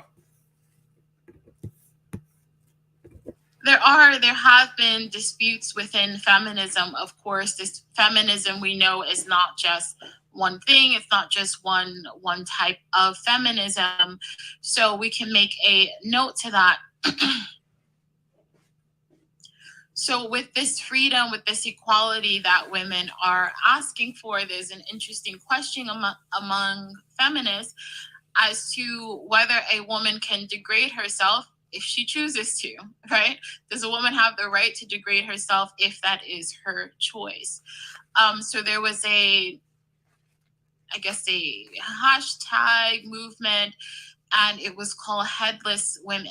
And so what this feminist was calling for was the end of these movie posters, which it was a very interesting commentary, but these movie posters that consistently use women's bodies without their faces. But the interesting, and in Britain as well, there was this issue of, I think those car races where you just have those women who wave the flag or something. And I think they banned it or something like that. And this question was brought up of, okay, but do these women have a right to demean themselves, to sexualize themselves, to be an object for men if they choose to? And so this is a difficult area that feminism gets into. Something like pornography, is it degrading or is it empowering? Are those women empowered because they are using their bodies as they choose to, or are they degraded because? According to feminists, yeah, they're empowered. You know, the thing is though, is what I don't quite get is that they're against the pornography and stuff like that, or they're for the pornography. Some are for pornography and what have you, but it's usually ran by a man. So it's like, okay, like what's the like? Are you really like what are you doing? I mean, there's usually a man behind the production of the pornography. So you're still at the end of the day, like you're still like under the you know, you're still under this the call of a man, you know, even if you do pornography and think that's empowering. That's why I don't get, like, it's weird, man. It's weird. It's hella weird. But they're learning the hard way. And so that's why I think men are winning the gender war. Because the thing is, men are getting smarter, and I hate to say it, but women are just getting, women are just getting more delusional. That's what I see from this situation, that when my men are getting smarter, but then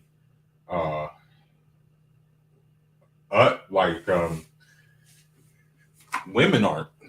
They're not smartening you up at all. Because they are using their bodies, they are objects for men and being humiliated. Even something like niqab. Is niqab a free choice, or is it inherently oppressive? Some feminists would say, no, this is inherently oppressive. This is something men have created for women to cover themselves. And some will say, well, no, if women want to wear that, then they are free to do so. And some feminists, they also disagree on this issue of trans women. Are they women because they say they feel like women, which also ties into this idea of being a woman or being a man just being a social construct? Or is being a woman, does it have a deeper meaning? Is it deeply tied to biology? So what we didn't touch on, I mean, we somewhat touched on modern feminism in quoting Chimamanda Ngozi, I believe her name was. But you have this feminism that I believe she would be a part of, that's called inclusive feminism, that some Muslim women have felt a kinship towards. So feminism, in realizing that it was largely the first, second wave, was largely talking to middle class white women, then they wanted to include other women and the struggles of other women. So some Muslim women found. Now, what Karen did,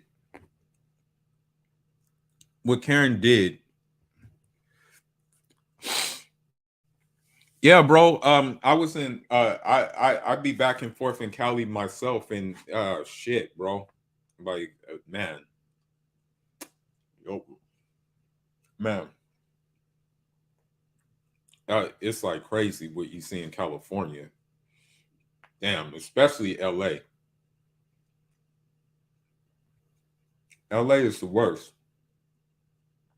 LA is horrible. Okay? LA is just crap. But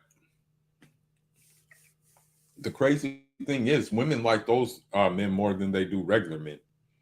That's the crazy thing. A modern woman, right, likes those better than they do regular men. That's the crazy thing about it.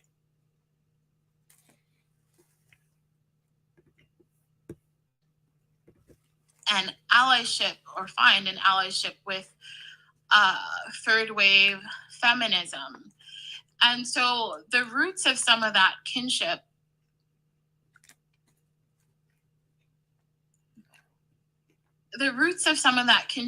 can be seen as a common enemy, this idea of patriarchy being a common enemy, the failure of men to fulfill rights, the lack of access and inclusion in our own communities, and a belief in a patriarchy that has historically oppressed women. So,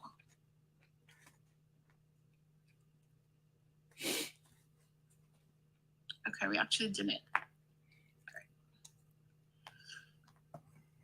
So part of the problem, there are a couple of problems, but part of the problem with Muslim women choosing to be a part of this movement in some aspects. So for one, you have, and we're going to discuss it a bit further in a moment, but you have this idea of wearing hijab being seen as a part of a woman's right, a woman's choice, and that being sort of the main reason that we as Muslim women point to as to why we wear hijab. And though this is partly true because we choose everything that we wear, right? The reason that we wear hijab is for devotional reasons. It's to worship Allah subhanahu wa ta'ala. It's not merely a choice between should I wear hijab today or should I show my hair? We wear it purposefully in order to worship Allah subhanahu wa ta'ala. And part of the danger of this allyship is that we can also end up equating things that are haram and things that are halal and praiseworthy. So, for example, I saw an image on a Muslim woman who's a niqabi on her Instagram where it was a cartoon of a Muslim woman in niqab and a man dressed in drag, and essentially saying, well, we all have the choice to dress how we want. But this is clearly, or maybe not so clearly, but this is problematic because as Muslims within our religion, we cannot support someone who dresses in drag. And the sad thing is that you have Muslim women who will call you homophobic because you're not down with that shit. And you have Muslim men as well who will say the same thing. You know, they'll call you homophobic for not being down with that alphabet soup type thing. You know, sad to say it. It's not a part of our religion. It's forbidden in our religion. And so, but if you use the feminist rhetoric of choice as to why you dress the way you dress, then this is what you'll end up supporting. Anyone who makes a free choice to dress how they dress, you will then have to support. And this is sort of the difficulty in being a part of any larger movement within society, is that there is this expectation, maybe rightfully so, that kind of one hand washes the other, right? If I support you wearing niqab, you should support the man in drag. But we as Muslim women, our beliefs have to, as Muslims in general, our beliefs have to come first, and we have to remember the foundational reasons as to why we do what we do and believe what we believe. So I don't want to say we can't, but I think it's difficult to accept the premise, for example, of hijab just being a choice, as is the feminist rhetoric for those who support it, because as we mentioned, some believe it's just oppressive. It's difficult to accept this premise because it can force us to accept un-Islamic premises.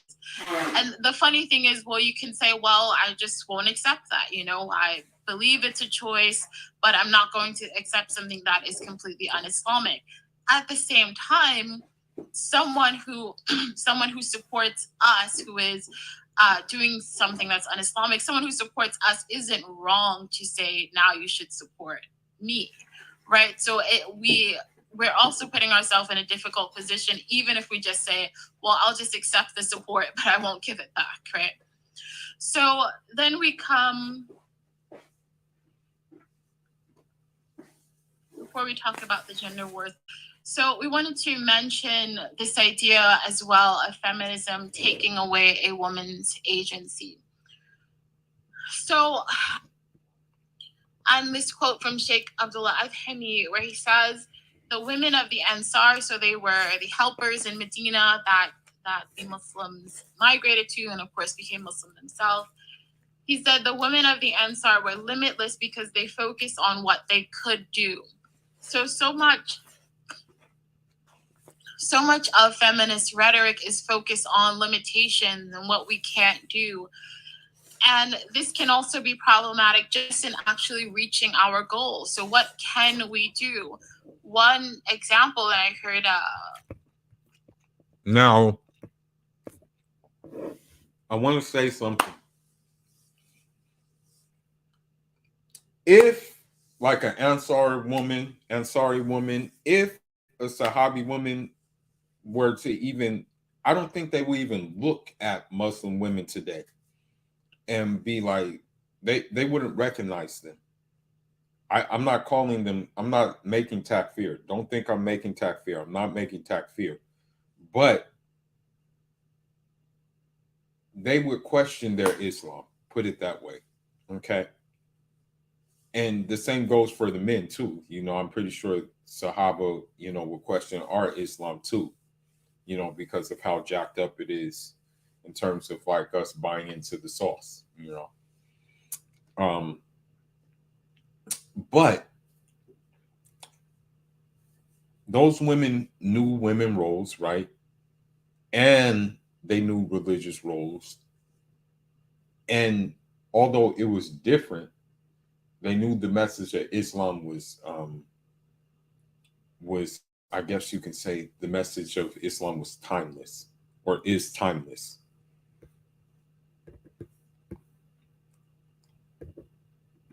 Sheikh Nadwi say something like this, is that women may often complain about access to the masjid, but women in our time, in our society, have money. Where are the masjids built by women? If we want to see more inclusive masjids, that is a project that we could focus on.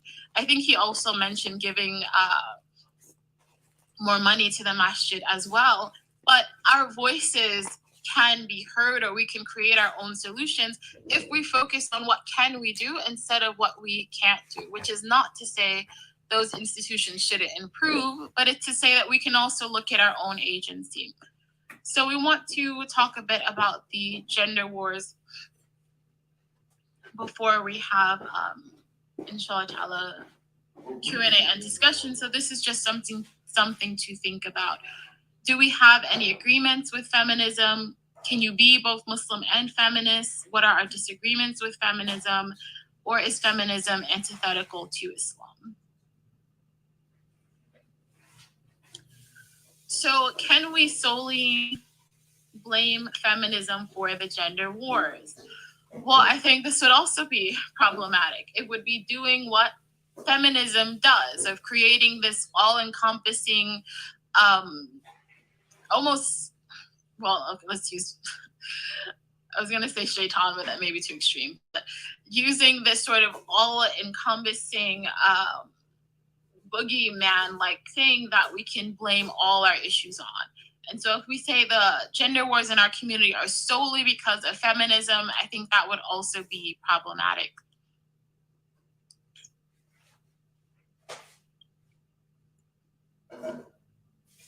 Hopefully you all have answers to this as well, but this is just, Allahu Alam, my observations as to what is the gender war and where does it come from.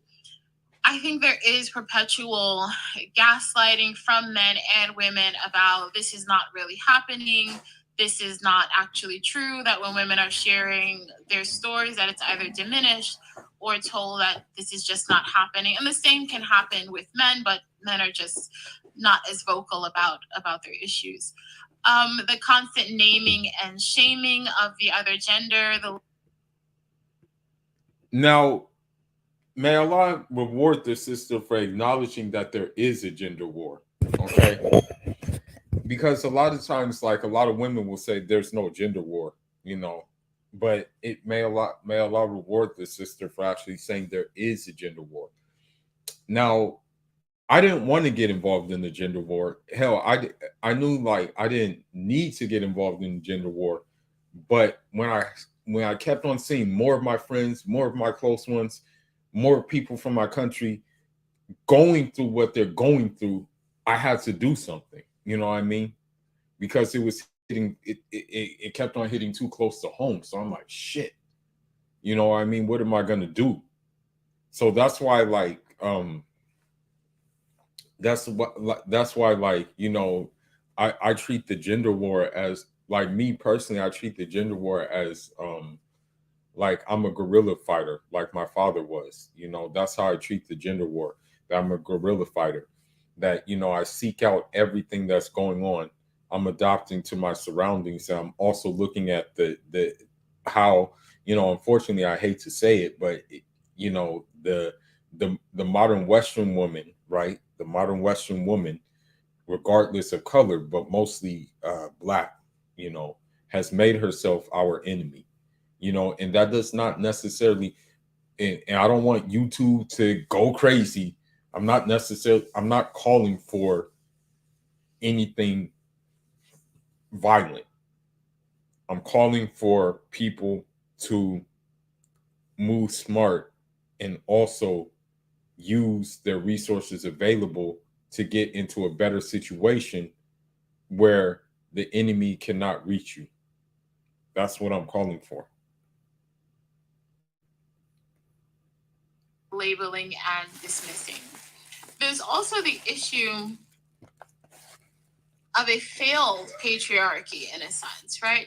Because if we say that patriarchy is male leadership, if indeed male leadership was responsible in doing what it should be doing and fulfilling rights, then we could also say there probably wouldn't be so many women turning to feminism if they felt fulfilled by the leadership in their community. And that's whether it's on a micro level in your household or a macro level with the public leadership. There is also, feminism has a part to blame in that there is this problem, I believe, of not looking for harmony and balance and just looking for rights. We can look on the micro level that even if there was a marriage where rights were being fulfilled and that was it, that probably would not be a very happy marriage. The ultimate goal is not just rights, but also harmony and balance and happiness. The Equality Project has also been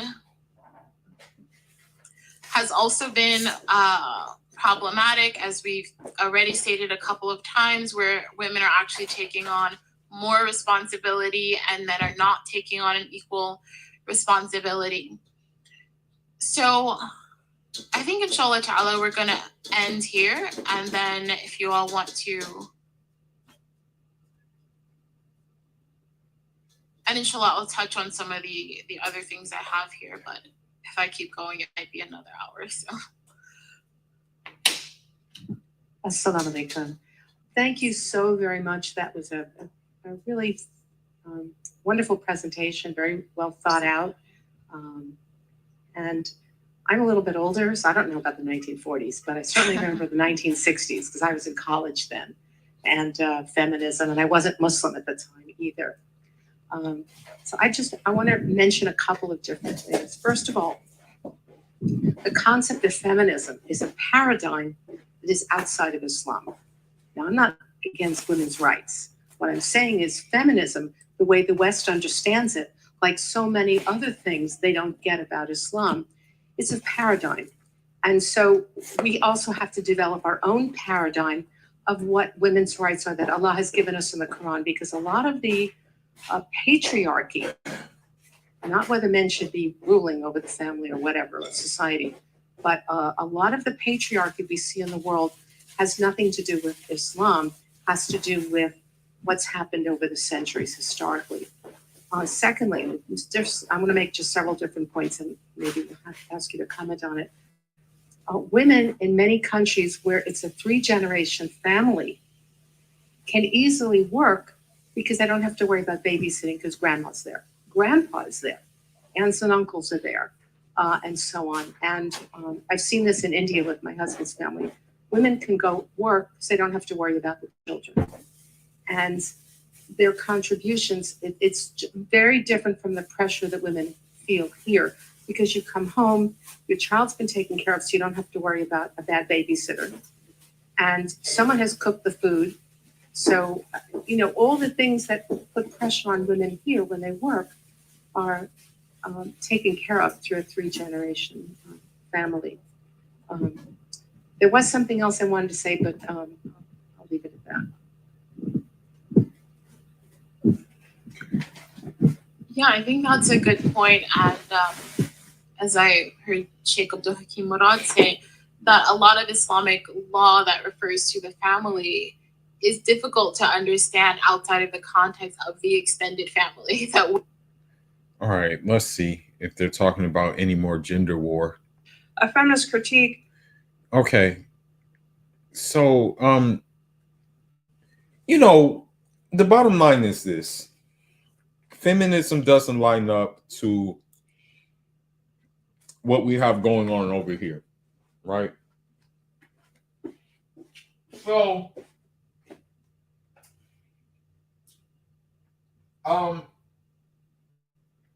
we look at the gender war, right? And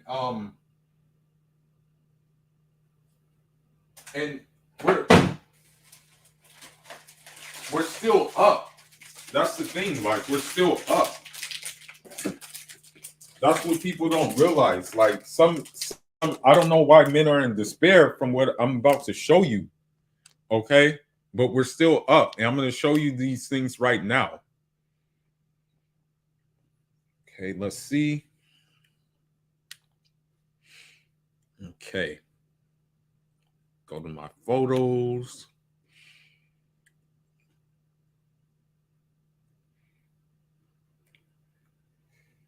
Okay. So, this issue unfortunately occurs a lot, but it's just people not learning from their mistakes. This is an L for us, unfortunately.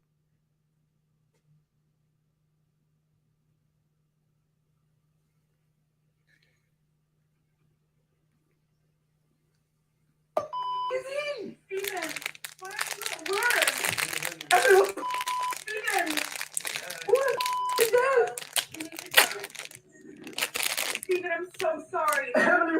Okay, so I'm showing you this clip because there's this misconception. I don't know why they got this misconception, where they got this misconception from. But there's like this misconception that like if you date like outside of your race here in the United States, that you're going to be better off. You know, you're not going to be better off. They're all going to do the same. And for all purposes' sake, it sounds like there's a black dude and, you know, his girlfriend is a white dude, a white woman, and it looks like that she got caught, you know, with another black dude. So I don't want you to think that by you going with like a black, like a white woman, that your plight becomes easier, when that's not the case at all, you know? Well, let's continue with that. Just give me a minute.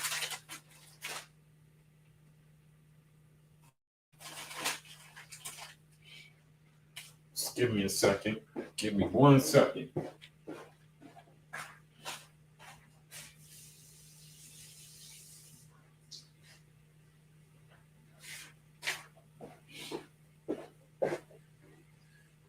All right. Okay, stop. I'm so sorry. I didn't know you was coming home, bro. Bro, who the is this guy? I don't. Bro, what? Stop. What are you doing here, bro? Now, this proves my point. This proves my point in a nutshell, okay? If you are a guy who's working, if you are a guy who's like doing his job, what's needed to be done, the least likely she's going to be attracted to you.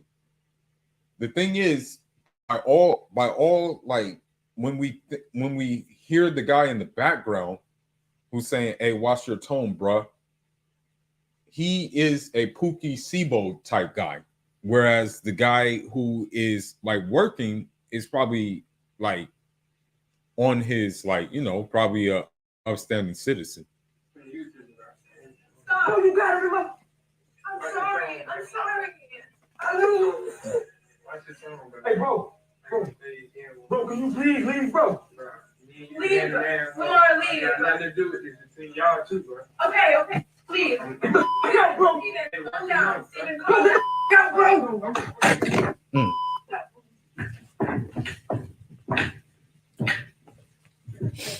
You know, wait, what's that out? Oh my God. Why would you not get out? So she wasn't concerned with like with her sleeping with, like, her cheating on her boyfriend. She wasn't concerned with that. But all of a sudden she's concerned with the dude knocking him out. She goes on to say that, oh, you know, you knocked my boyfriend out. And it's like, okay, well, I mean, was he really your boyfriend or was he your ATM? You know what I mean? Because it's obvious they live together. Because he said, get out, bro. And so, again, Pookie prevails.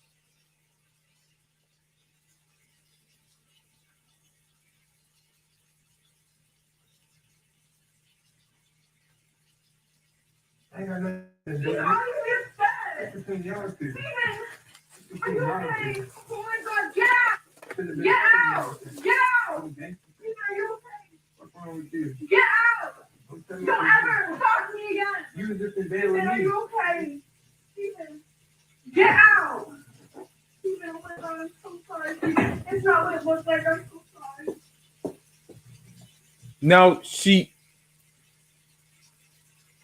Now she says, get out, right? But she's going to be calling him again. You know, don't let it fool you. She's going to be, which one call it? She's going to be calling him again, just to let you know. All right. She'll be calling back, right? Don't let it fool you. That was just like, I guess, you know, like a pity. Like she's having a pity party for her boyfriend. But best believe she will be calling Pookie back, you know, as soon as things die down.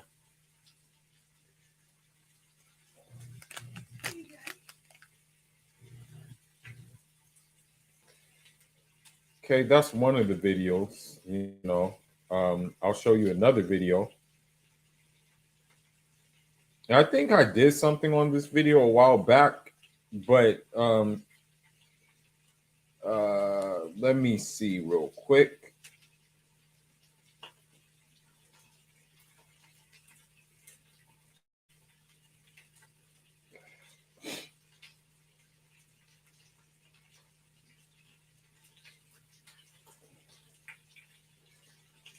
Give me a second.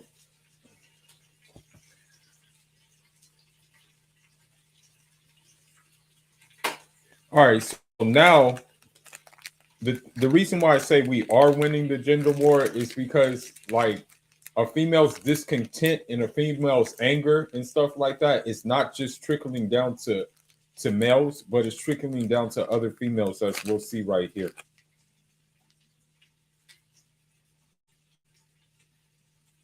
Earlier, Tia got a very special announcement for y'all right here, right now. I'm gonna give the mic to them. Let's go. All right, so first and foremost, thank y'all all for coming. Appreciate y'all. Definitely got to give a shout out to everybody that played a role in this. Not everybody, because some people came and didn't even bring a gift. Say something, because we kind of give you wedding vibes. At my wedding, a lot of people came, but they didn't bring a gift. So if you came to the baby shower and you didn't bring a gift, you can leave. She didn't mean that. No, I meant it. I meant it. It's the baby hormone. It ain't no hormone. She didn't mean that. I meant that. I meant exactly what I said. So if you didn't bring a gift, you can get up and go. I said what I said. Yeah, I did. And what I'm saying.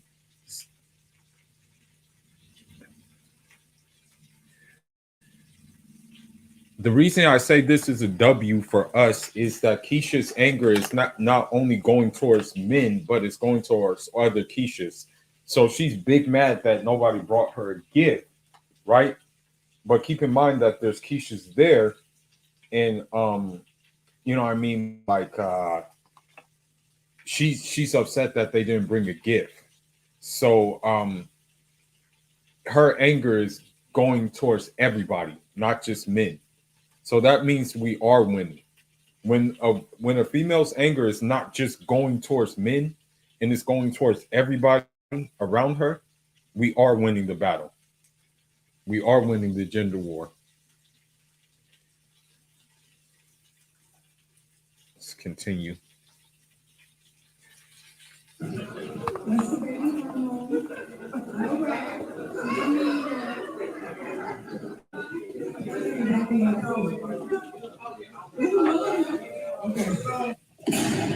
said, let's see. Yeah, I did. That's that. Okay. Yeah, man, y'all heard what she said, man. You ain't gotta give go ahead and head to the nearest exit. Yeah, we're just gonna give up.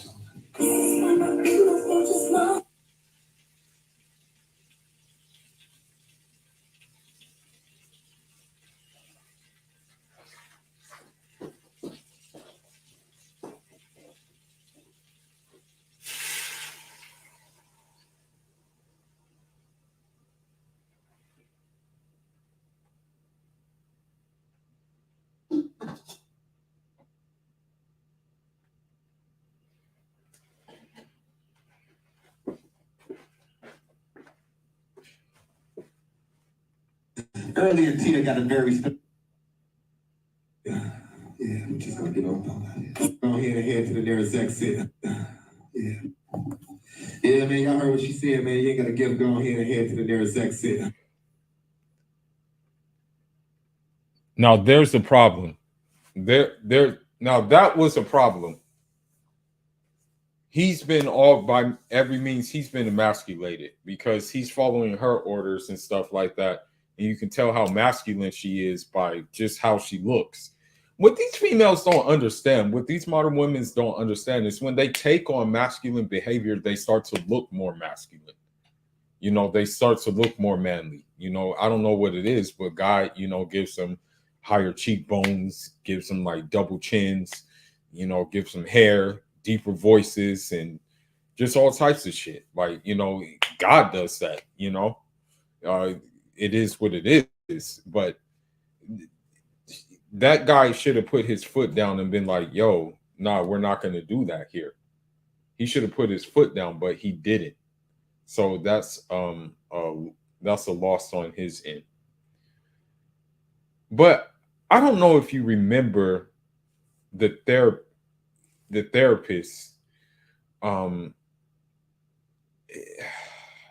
I don't know if you remember the therapist, but the therapist who got fired had some select words to say before she lost her job as a therapist. And we have to ask ourselves, was she fit to be a therapist with these kind of words that we're about to listen to?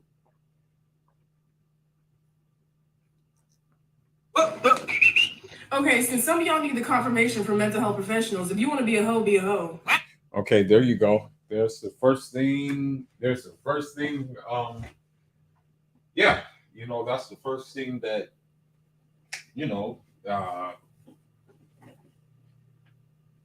yeah, man. Shit.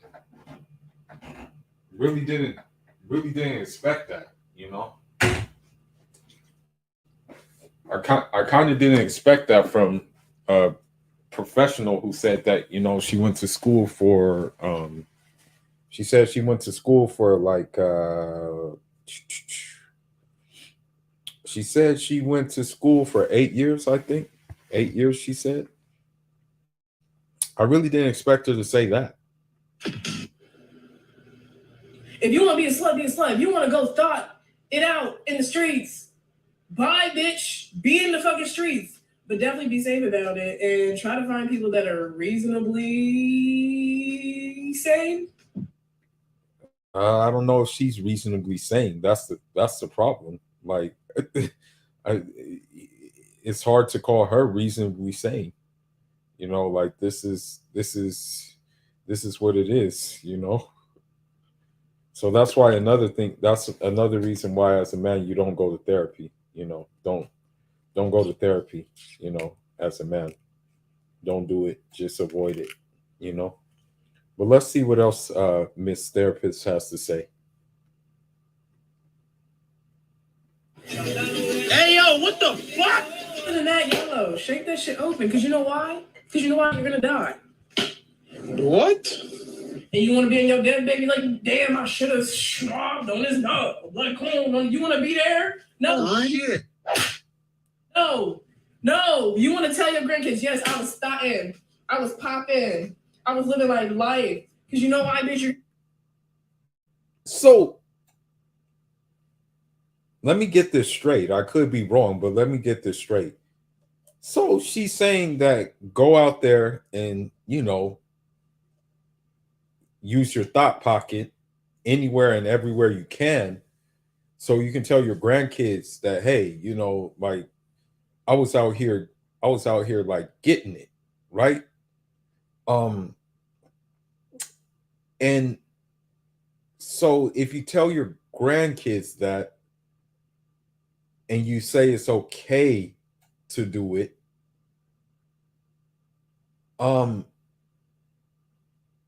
what are the grandkids gonna want to do if they hear you give them permission to you know, tell your stories about your carousel rides? What are the grandkids gonna want to do? Let's continue. Die. So if you're thinking, should I sit on this shit? Sit on it. Sit on it. Sit on it. I'm a strong advocate for being a slut. Oh shit. You serious? Yep. Make sure you get that clean bill of health and use that protection, because we ain't trying to get trapped out here. We ain't trying to get. But yeah, be a hoe. Your therapist co-signer. Be a hoe. Shit.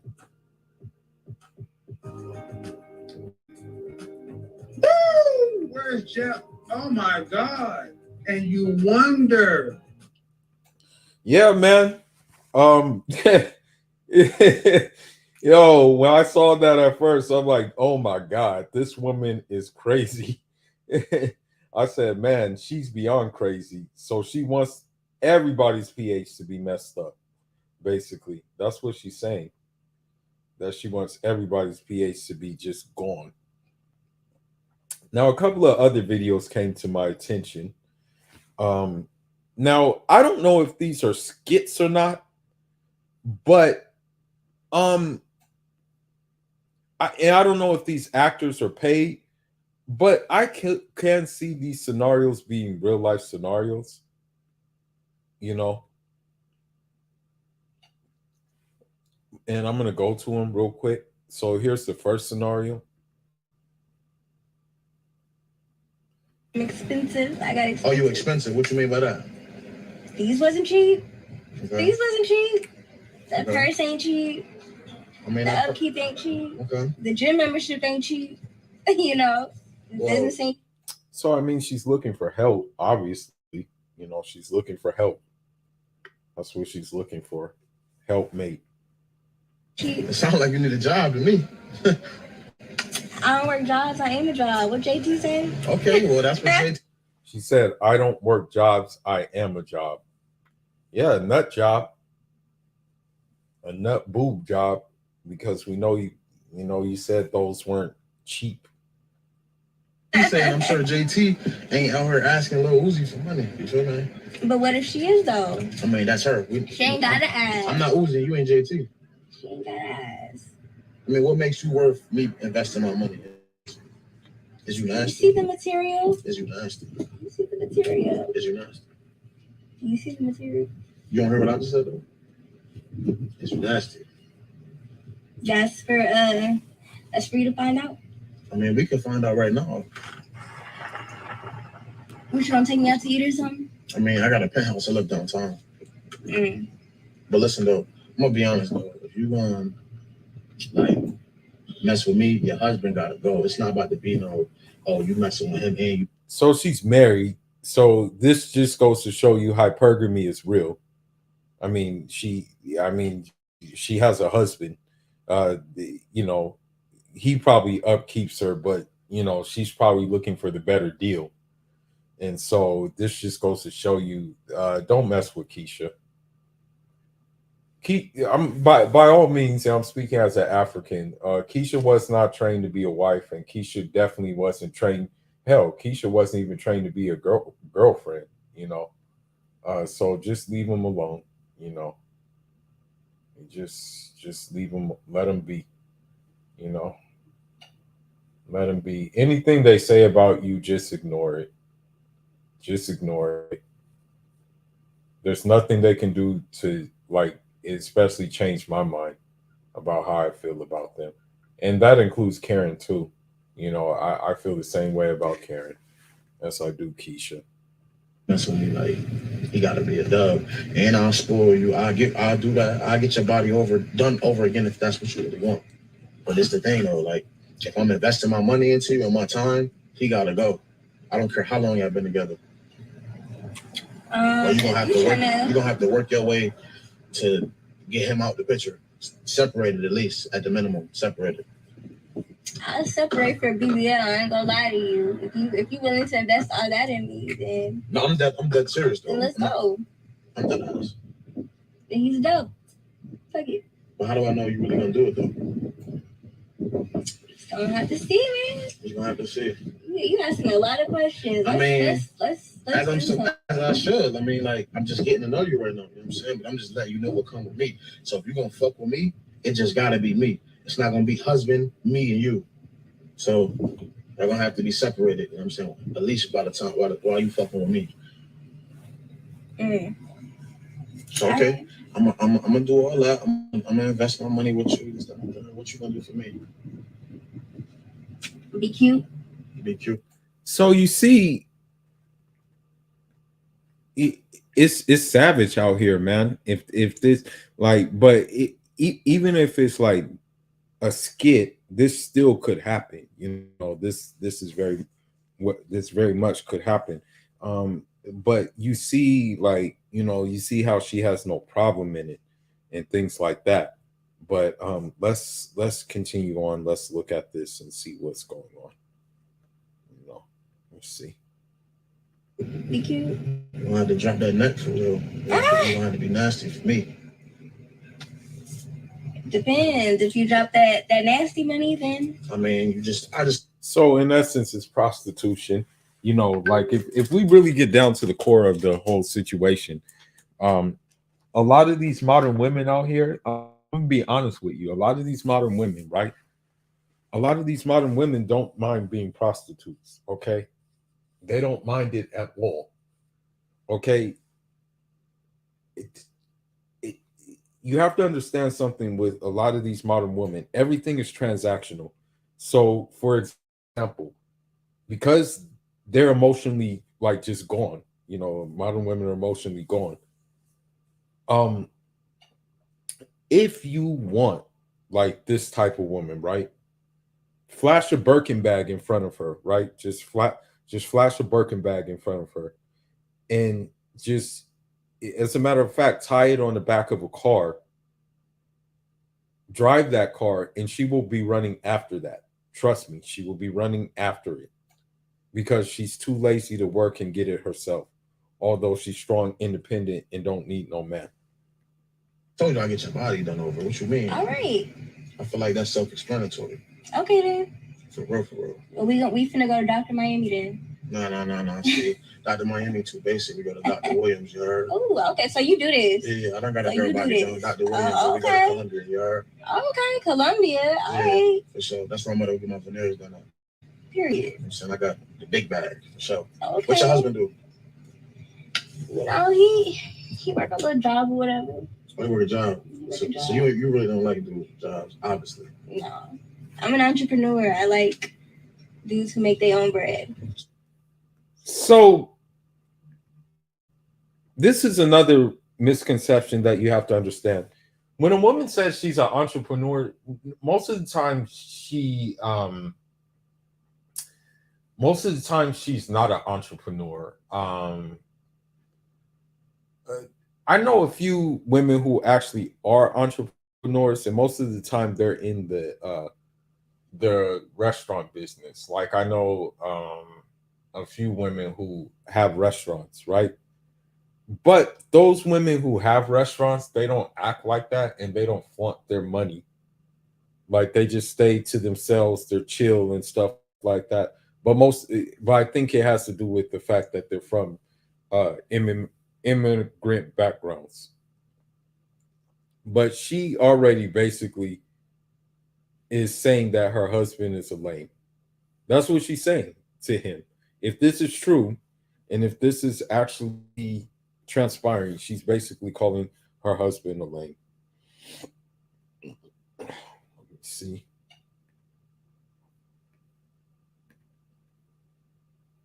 So why don't you motivate your husband to be an entrepreneur? I don't know. He make good money, or he just make like mediocre? He make it a little something. A little something. But you want more? Of course. Don't we all? I mean, for sure. That's why Ain't shit cheap. That's why you grind for that shit. You know what I mean? Exactly.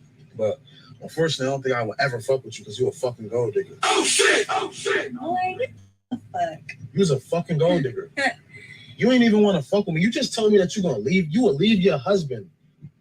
You would leave your husband for me if I had a bag and got your body done and spent the bag on you. Wouldn't you? What? Why would I leave my wife for another female who could spend more money? No, me and my wife gonna get the money together. We're gonna build an empire together. I'm not about to just leave my wife.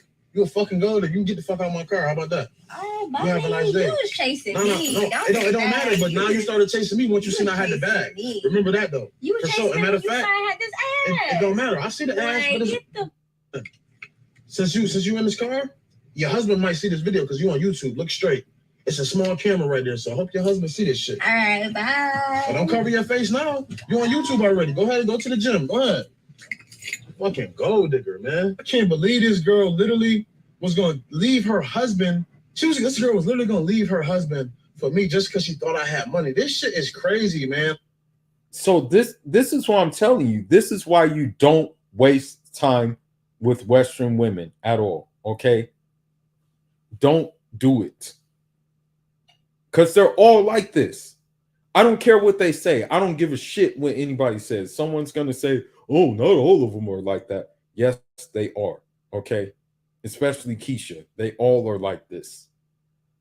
Don't waste your time. Don't waste your money. You're fighting a losing battle. Okay? In terms of more men catching on, we're winning on that front. More men are catching on. And more men are deciding not to prove that they're not broke or dusty with these women by saying, you know what, man, I don't give a shit about your requirements. We're not going for your requirements. So it's happening. Don't get it twisted. It's happening, but it's not happening fast enough. That's the problem. It's not happening fast enough. It needs to happen faster. You know, that's the thing.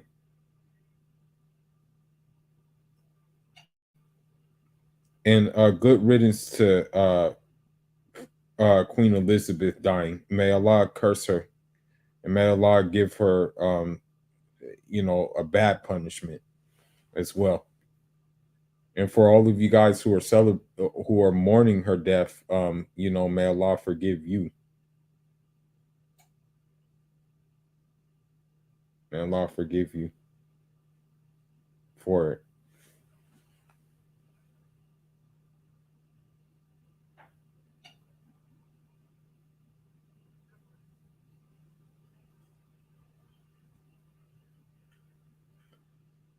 So let's go ahead but this is real though, bro. This is a real situation. These are real situations that will happen. Okay. I'm gonna disclose something. I'm gonna disclose something that happened.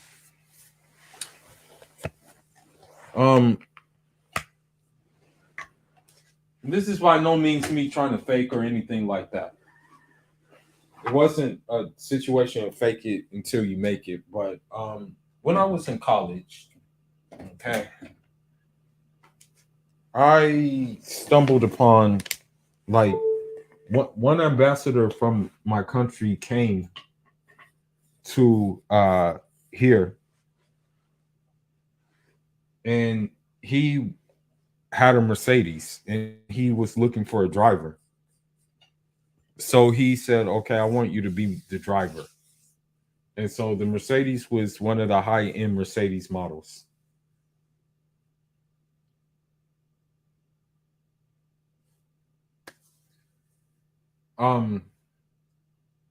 Not saying I wasn't getting attention from women, but the amount of attention that I got when I had that car went up like 110%. And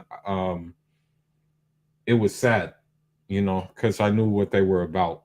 You know what I mean? And it's like okay, well, when you didn't see this, you were still sending choosing signals, but now it's just outright choosing signals that you're sending. So yes. But let's watch another one. This is sad, man, but this is true. This shit happens. But let's look at this one. What type of dudes you like? I don't really got like a type. As long as you're able to take care of me, honestly. You take care. That's another thing too. Women are just so, I hate to say it, but modern women, they don't even they're not gonna even tell you their type, because at the end of the day, all men are to them are ATMs. So that's their type. So when a woman, and I suggest you not do this, don't date in the United States, but when a woman asks, hey, what's your type? Or no, when you ask, don't ask a woman what her type is, because you should know by now her type is ATM. Her type is ATM. But let's continue. Me to take care of you, that's just what it is. What you mean take care of you though? Like if I want to go get my nails done and stuff like that. But that's light though. That's light. That's nothing. That's play. If I want to go on trips and shit, like I expect you to take care of me. Well, okay, if you're somebody girl, maybe. You know what I'm saying? If you're loyal, maybe. Huh? I'll be your girl. Says who? Me. I don't think so. I'm glad that another thing too that I'm happy about is that he actually takes charge of that shit. Like he's like, nah, you ain't gonna be my girl. Like other guys, they would be like pretty much like, oh, okay, Right off, babe. Come on. Oh, now I'm bae. Yes, we finna go to Lotus. And why are we still here? I'm just trying to get to know you and shit. Oh my god. Where was you going in the first place? What else do you want to know? I feel like I told you enough. So what she say you did again? I'm an entrepreneur. Okay, so besides you just do real estate, that's it? Yeah, that's what I'm into. Wow, you don't like niggas? No, I'm just trying to make sure you making enough bread, to bring to the table. Why you keep talking about my bread and this table? Because I'm a college student and I'm gonna need help with my bills. I just want to make sure you fully loaded to do that. I mean, it sounds like you might need to go to work. You're talking about me. What do you mean? I need to be fully loaded. You need to be fully loaded for you. The man is supposed to provide. Yeah, for his girl. You ain't my girl. Yes, I am. No. That's why you let me in your car. No, that's not. I want to have a conversation with you to see where your mind was at for real. I really don't even know you, if I'm being honest. You know, well, not really. Let me in your car. We're having a conversation, just like we could have did over there. Stranger danger. No, we could have just did that over here. I told you that. You know what I'm saying? We could have just talked outside. You wanted to get in. Look, I need help. You need help with what? I need help with money and bills. Oh shit. I'm a college student. Wow. I need a car. Well, I need trips. Oh shit.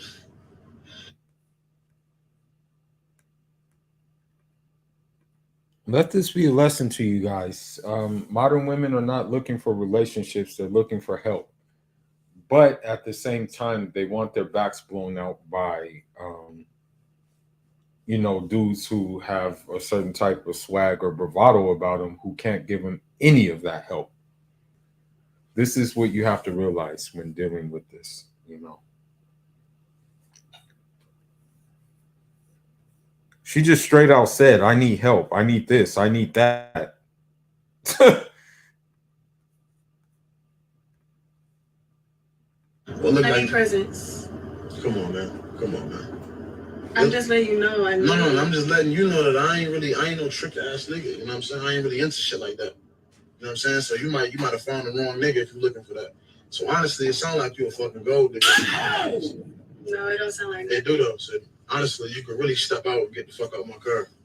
First of all, don't say fuck. No. It's already done. Gold nigga, Vanya. You a fucking Because gold you nigga. pressed. No, I'm not pressed about nothing. You a gold nigga. As soon as you got this car, you already asked me, how much money I'm making, how much can I bring to the table? No, what do you bring to the table? You a gold digger. Love. You ain't really ask me shit about me for real, if I'm being honest. Like, I did what you do for life. No, but you can get out though.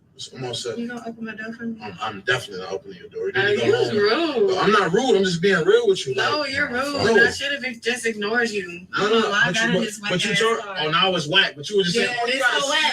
This This so hella whack. Yeah, have a nice day. Yeah. Fuck out of here. No, you fuck out of here. Have The a nice hell day. are you talking to? I don't know Get who out. the fuck you talking to. Gold digger, yo. I'm not gonna type of dudes. So, moral of the story, guys, is just leave them alone. You know, just I hate to say it, but no, actually, I don't hate to say it, but just ignore it. I would say if I were you, just you know, don't pay these women no mind. They're useless. You know, I'm just gonna be honest with you. They're freaking useless.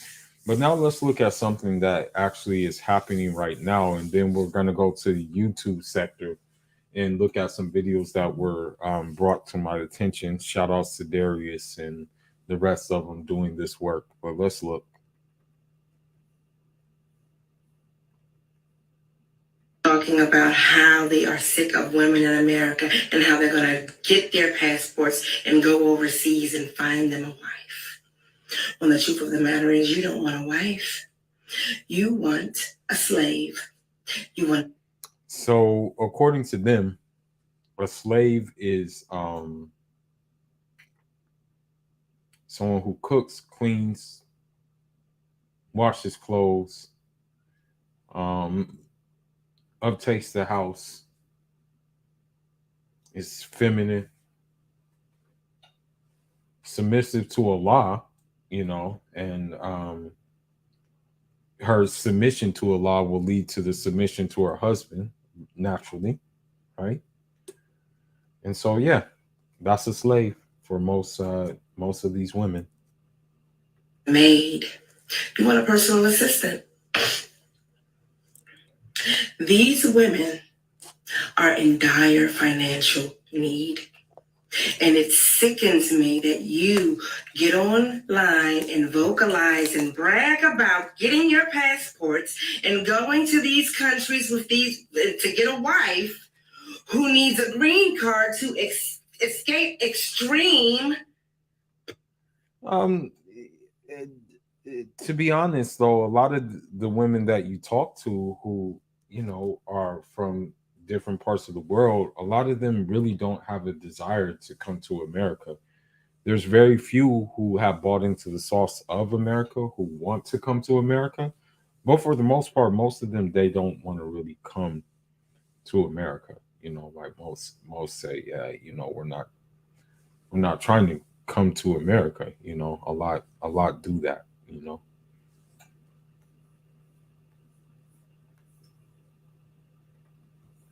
And let's continue on with her rant. Poverty. Whether you pay her family, whether you pay her, no matter what the circumstance is, she is in a dire situation. How dare you capitalize off of the fact that this woman just wants to live and thrive financially. And then you call it a marriage. That's not marriage. It's modern day slavery, and I think that it's sick. I think that it's disgusting, and all you're really doing is sifting yourself from the real divine masculines and alpha males. Because when they walk in the room, we know it. You know why? Because we feel safe. So those divine masculine alpha males that she's talking about are Pookie, Ray Ray, Sibo, D-Lo. Those are the ones she's talking about. She's not talking about a guy like Idris Elba. She's not talking about a guy like, let's say, Will Smith's character in Pursuit of Happiness, Chris Gardner. She's not talking about Chris Gardner. She's not talking about those guys. She's talking about Pookie, Ray Ray, and the like thereof. You know, when she says divine alpha males, because she considers Pookie and Ray Ray and Sibo and D-Lo as divine. And we're not safe with you. And we know it, and that's why we're disrespectful to you. That's why we don't like you, and that's why we don't give a damn that you're going to another country to find a wife. So if you don't give a damn about men going to other countries and finding another wife, why are you making a video about it right now? If you don't give a damn, like, please make that make sense for me. I mean, if it wasn't an issue, why make a video about it? You know, that makes no sense to me. If it was such an issue, if it wasn't an issue, then why are you talking about it? But let's go. And while you're there, get the help you need to heal your inner child, because we know that you're unhealed, that you are narcissistic, and that you're a toxic person. Typical shaming tactics. That may be another show in itself, but when a woman uses these words most of the time, when a woman uses the word incel, dusty, 9AY, toxic, narcissist, misogynistic, 9 times out of 10 they're shaming tactics. Now there may be guys who are guilty of this. There may be guys who are guilty, but typically guys who are calling them out on their stuff are usually not guilty of what these women are claiming. Just to let you know, just to give you a heads up. That's how it usually works with these women. But let's continue on. So while you're spending your money on your new bride, be sure to get the help that you need to. We ain't mad. We don't want you. We see you. You're not a divine masculine. We ain't mad. In any time a woman uses those words like divine masculine, queen, goddess, and stuff like that, just know that somewhere down the line something happened to her, and that this was a coping mechanism. This was a coping mechanism. Her actually using that word, divine, like using these terms. It's just a coping mechanism for them, So don't feel too bad. That's what I'm trying to say. Don't feel too bad if they use these words. Just understand that it's coming from a place of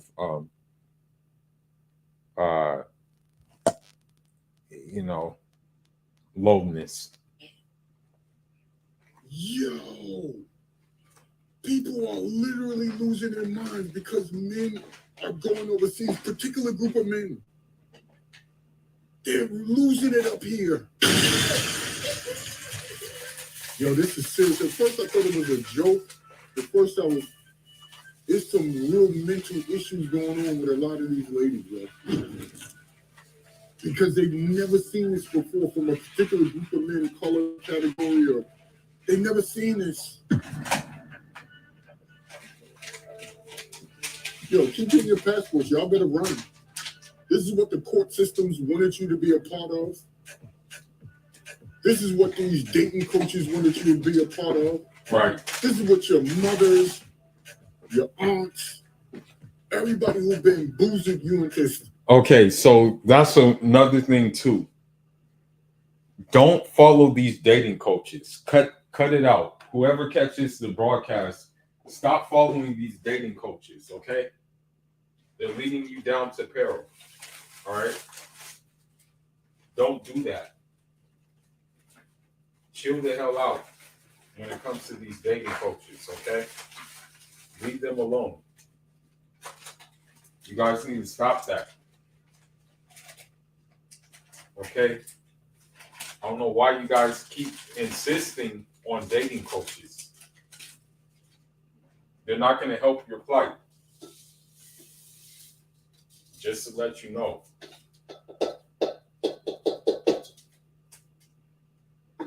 Dating coaches will not help your plight.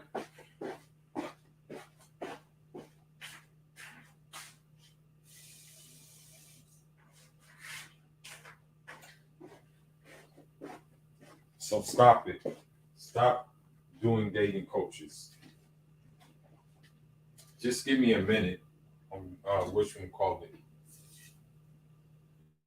I'm on the I guess you can say I'm multitasking right now. Kind of multitasking. Sorry, but I gotta get some things done for tomorrow.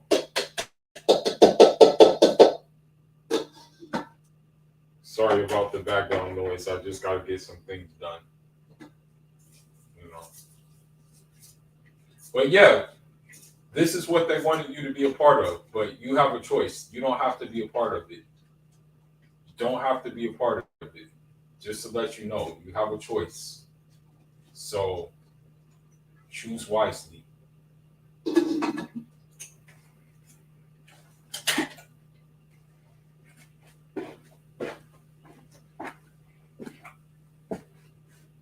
Thinking that you had no other options. And this was y'all was marrying and dating all of these years? Not me. I'm gonna be honest with you. I never really took some Africans did. Some Africans fell by the wayside and they took the gas. They fell for the gas. But I never took Western women serious in my time being here. I never took them serious at all. I never took a Western Muslim woman serious at all. Okay, because I knew they bought into the sauce. I knew that was the case. But let's go to another video. Okay. Let's go to another video. I usually don't show my face, but you know, I'll show a real quick picture of me. This picture was given. This picture was actually this hat was actually given to me by a woman from Turkmenistan, and she insists that I come over and visit her. And she says, you know, since I know about the history of that, I'm learning the history of like these places in Central Asia, because largely these places are Muslim. So obviously it's going to spark my interest.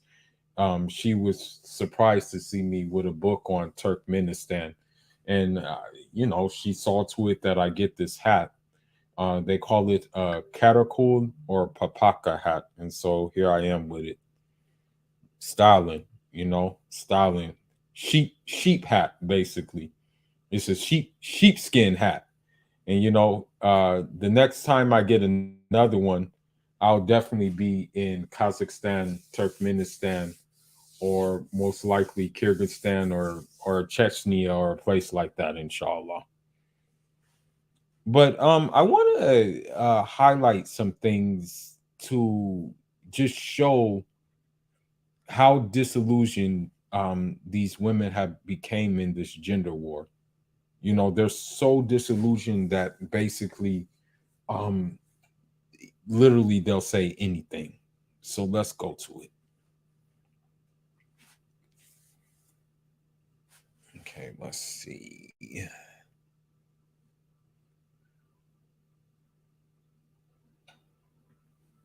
İsrail gelse dese ki senin mi canını alayım sevgilinin mi? Kimi tercih eder? Sevgilimi. Sevgilimi. Allah eşiminkini alsın. Eşiminkini ben onu. Niye ben gideyim? Para da veririm. Eşimi derim. Eşimi. Neden? Niye benim canım alsın canım? Ölecekse ölsün. Kendimi. Benim canımı alsın. Benimkini alsın. Gelse dese ki If the Grim Reaper comes, kimi tercih eder? Sevgilimi. Sevgilimi. Gelse dese okay, if the Grim Reaper comes and says, senin mi canını alayım should I take your life or your lover? sevgilinin mi? Kimi tercih eder? Sevgilimi. Sevgilimi. Allah eşiminkini alsın. Take my husband's life. Eşiminkini. Husband's. Onu.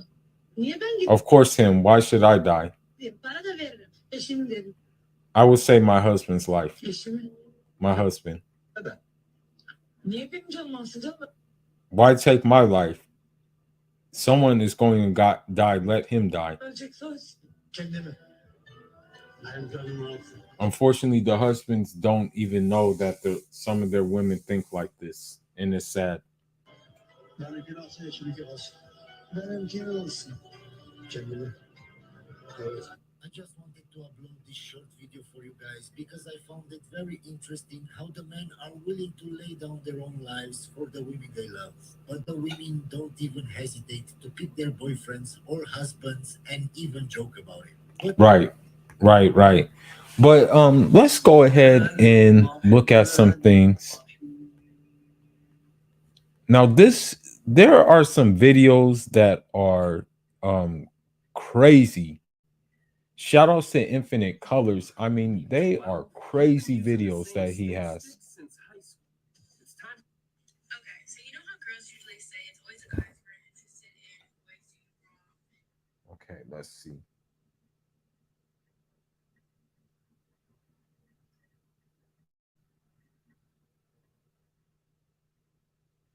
Let's see.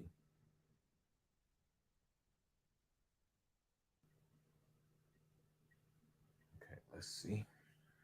Her laugh, being intelligent, all those different attributes.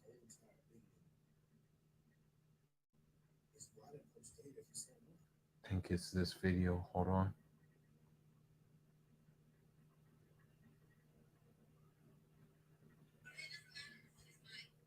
Okay, here we go.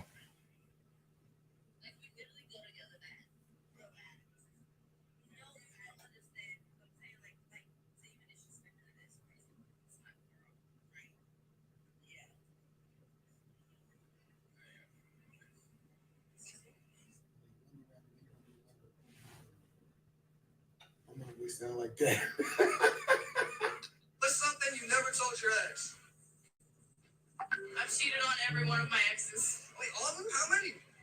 All, and my husband included. Oh shit. Yeah, we have no choice. We have no choice. Why do everybody want me to be their girlfriend? Because I'm cute? I don't have it all in the head, okay? That's why I'm still single. I gotta... Like, I want some. At least she admitted it, though. That's why I can commend her on. She admitted that she didn't have it all in the head. Most of these women won't even admit that they don't have it all in the head. I can commend her for that. Somebody, I want a man who love my dirty, stinking ass drawers. Huh? I mean, do you wash your ass? The hell? Because, like, I've never had that love. And don't, like, for real, like, they just need the stinking bitch. Don't let it be 95 outside. You can get a good whip on this, okay? Oh, shit. Oh, shit. Damn, what? Ooh. Ooh-wee. Yeah, man. yeah, speaking as a man, I make sure that everything is like cleaned in that in that regards. It's not cool if I were to walk around, with that what she just named basically. What made you understand that he was the boyfriend for you? How he handles situations, his intellect. I really enjoy like having conversations with him. He just has a really good view of the world. I like to talk about real and Why would she dress like that outside though?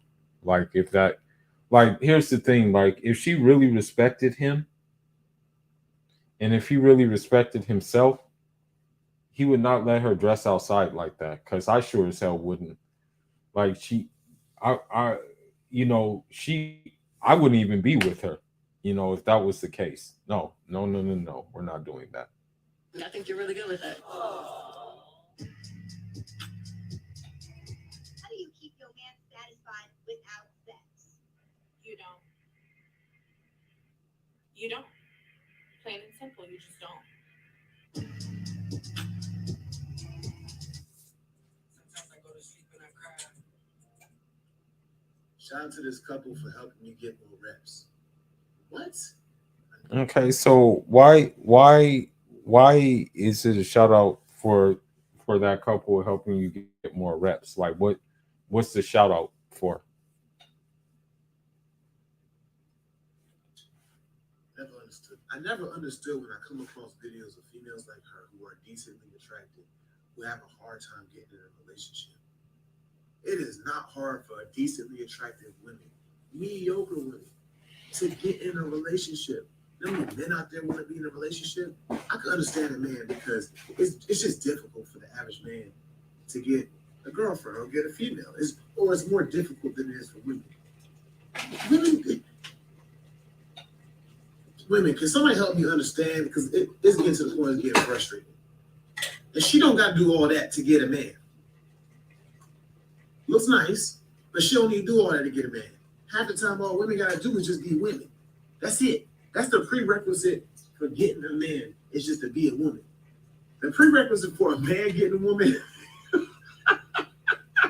Forget about it. he has to have all his stuff together. He has to be, maybe he has to possibly be tall, money, has to be a strong personality, strong physically, could prove himself to be a good dad, could prove himself to be a protector. All those daggone things. And pretty much all a woman has to do is just show up. That's the thing. Well, in Western society, Western standards, like all a woman has to do is show up. And it's sad. But let's go ahead and look at some other one.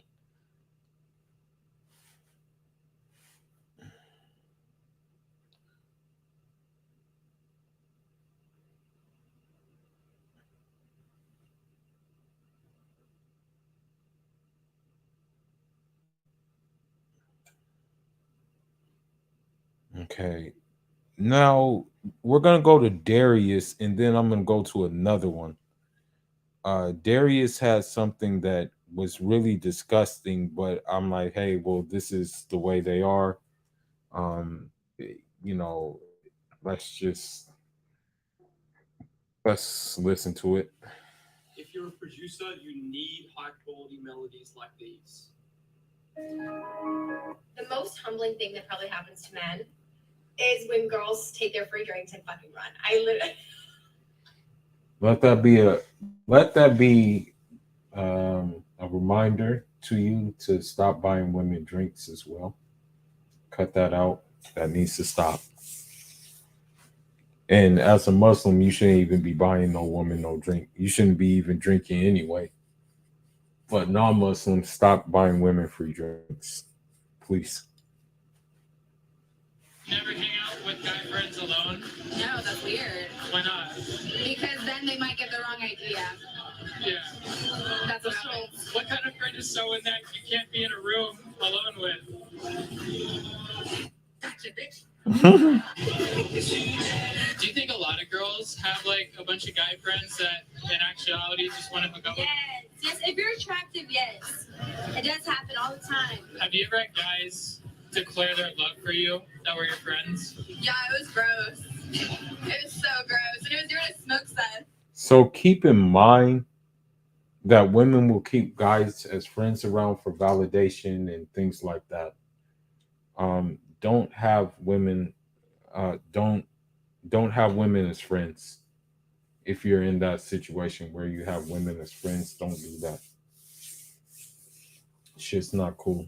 Just don't go down that don't go in that direction, please. I was like, bro, he even made me walk home after. I swear. Dude, your soda's on your car. Your soda's on your car.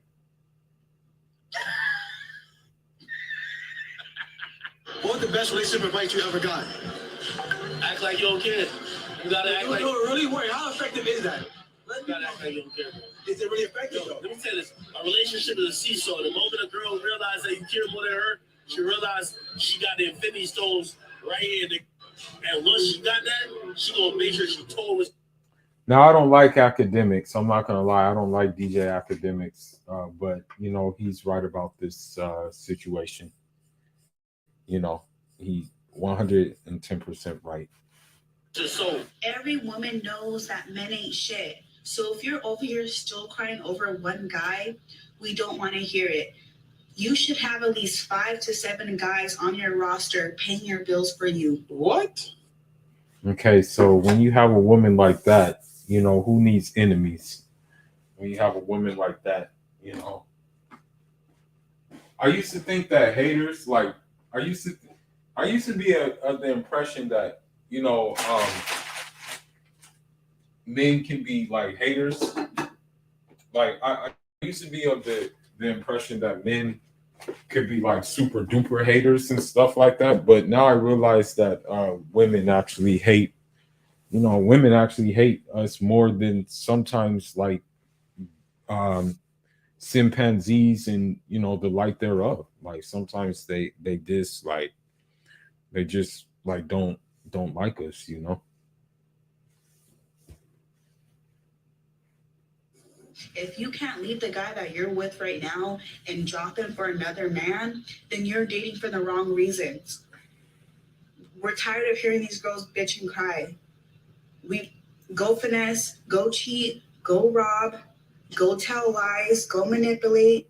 Okay, so keep in mind though, if a woman tries to rob you, okay, if a woman tries to rob you, keep in mind that, and chances are she's going to use guys to do it. Keep in mind that, you know, you're within your rights to dump them all, if you know what I mean.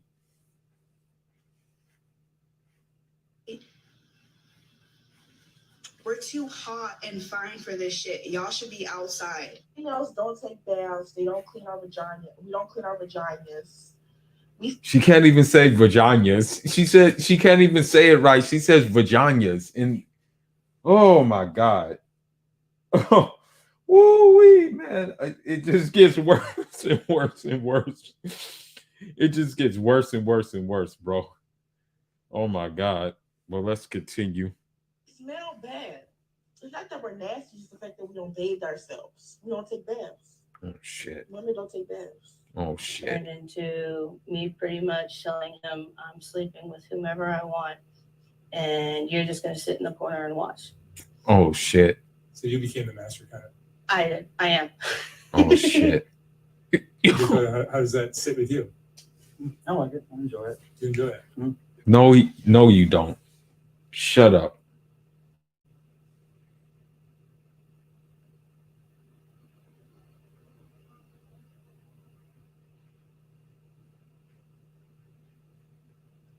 So what does this look like? I mean, Sarah will bring home men, or tell me what happens. Mm-hmm. Yeah, she'll bring home guys, or we'll go meet guys at hotels and stuff. But normally she just brings them home. Yep. I like the comfort of my own home. These are just random guys you'll meet? Well, I have a black only preference, so all of them are black, but yes.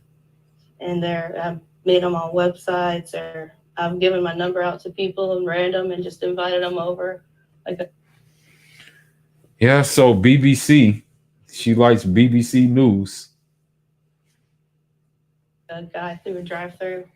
I thought he was cute, so I gave him my number and he showed up that night. Oh, shit. And this happens how often? I try to do it at least once or twice a week, but work, shit. it's really hard. You guys are both working? Yes, we work full time. But And I do it every opportunity I can when I get free time. She belongs to the streets. Twice the past week. Yeah, twice so far. And Dakota, you'll sit in the room and watch? Watch and record stuff like that. Yeah. Or whatever the guys want me, if they want me to do stuff. So what is your experience of this? Is it humiliating? Is it tantalizing?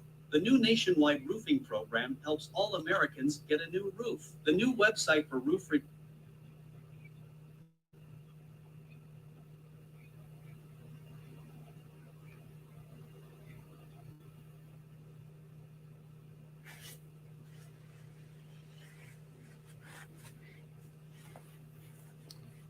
This guy has no respect for himself whatsoever. That's the sad thing. It is humiliating, but it's also sexy to watch a guy basically perform better than I can. So I think it went from us doing like threesomes and swinging into us both realizing that it was more fun if I was just watching and she was playing with the guys. Oh my god! Oh my god! But yeah,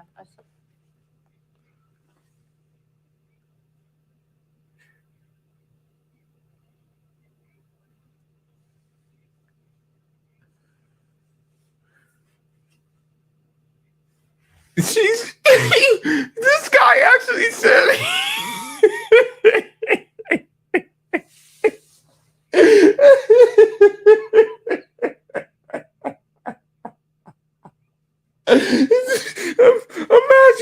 imagine being a guy. Just picture how sad this is. Imagine being a guy and then your girl is just like, okay, well, you're not pleasing me, so I'm gonna bring home a guy, and then you're just gonna watch. Imagine being the guy watching. Imagine being the guy watching.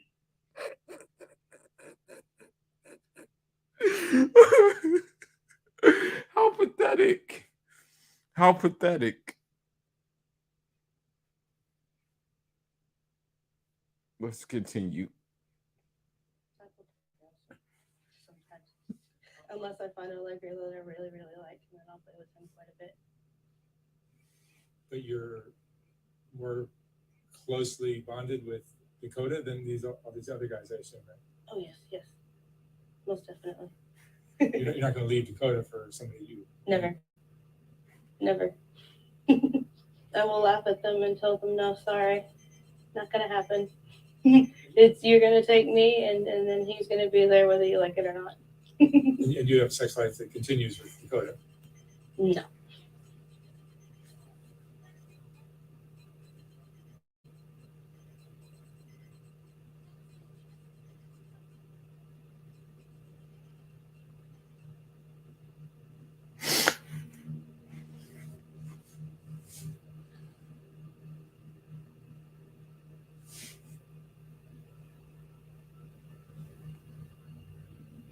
My bad, I'm doing something.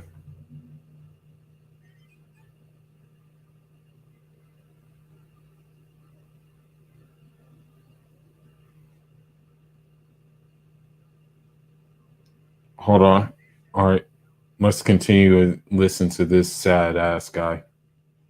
So you guys don't have sex? No. Not in the traditional sense. No, not in the traditional sense at all. Oh, really? So, in Dakota, do you have sex of any sort with anyone? Not anymore. So what does he do then? If he's not getting sex, what does he do?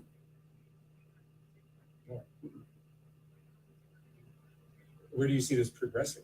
This is unusual relationship, I would say. I guess I have become possessive. It's mine. He's mine. I control what he does. So Sarah, so you're I don't know why. Like, it's sad that he lets this go down. It's real sad that he actually lets this go down. You know.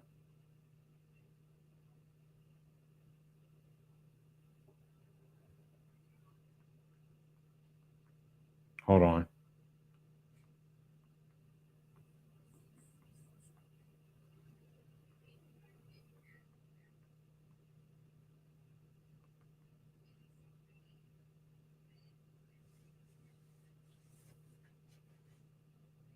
all the partners you bring in, the African American men, how do they compare to Dakota as a sexual partner?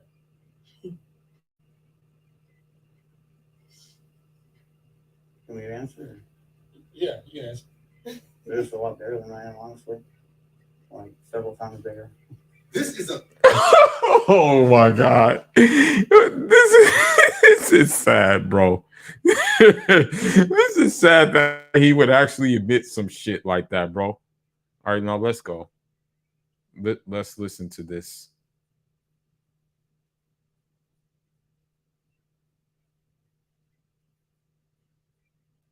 gas because they're safe gas. I think it's one of my abortion kids' birthdays today. Happy heavenly birthday, Stick. Mommy loves you.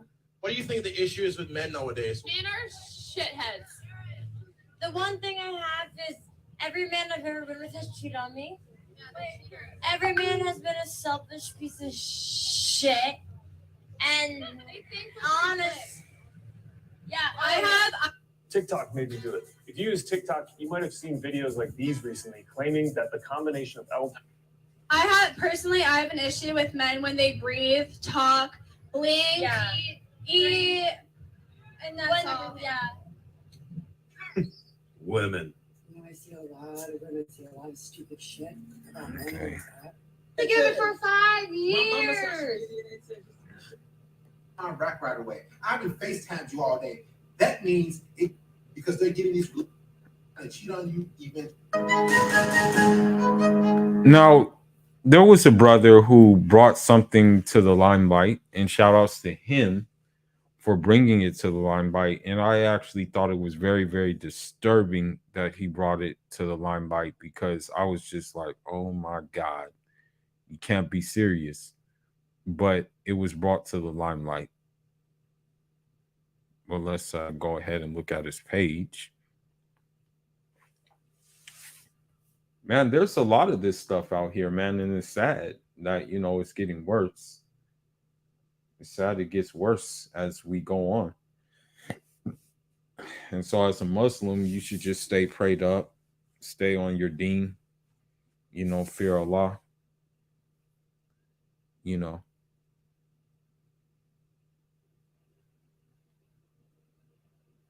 Okay, let's go right here. I think this is it. Hold on. I think this one is it.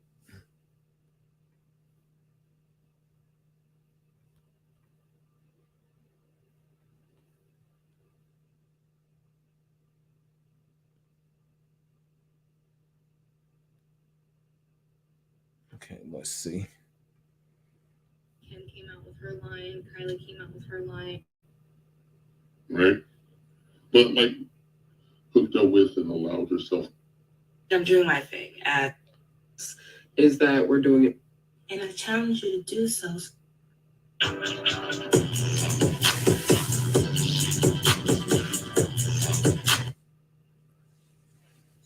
of the things on TikTok that we love and celebrate are literally carried by Black artists and creators, I wanted to highlight some of the Black women that I love and follow who are leading the conversation in herpes advocacy. And if you don't follow them already, you should be. Good, no hands, like, girl, my STD free. I challenge.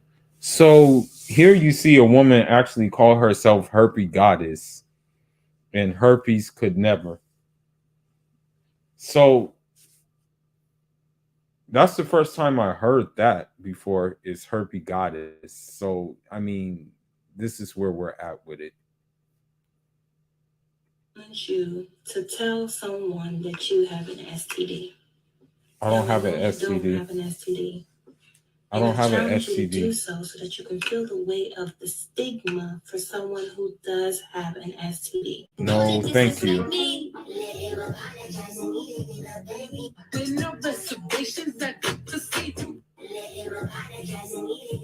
Someone who does have an STD. With no reservations, I get to see you gon' eat out. I'm gonna ride it, do it just how you like it. Show funny videos about my herpes, but I wanted to come on here and make a more serious one. I've been talking about herpes for about 6 months now, and one of the biggest misconceptions that I've noticed when people want to talk about their STD status is that we're doing it for clout. For those of you that are scared to disclose your genital herpes status, or if you're just getting diagnosed and you feel ashamed or embarrassed, I want you to know that a lot of people aren't going to judge you or shame you. It's really not a big deal. A lot of people are aware of the fact that genital herpes is only socially stigmatized. I wanted to become more vocal and advocate for it. And I know that in the herpes community, it's not a lot of Black women talking about their genital. Oh, shit. Her voice is deep as shit. Herpes experiences and their sex life and their dating life after it. And, you know, I'm a junior in college. I'm obviously engaging in hookup culture. I'm having fun. I'm going to parties. You know what I mean? So she's actually admitting that she does all these shits.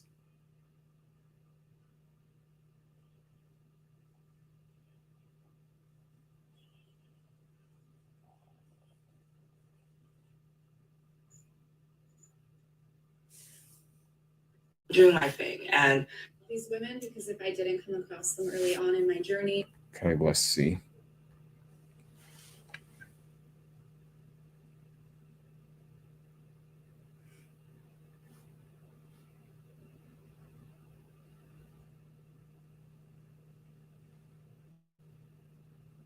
Shit.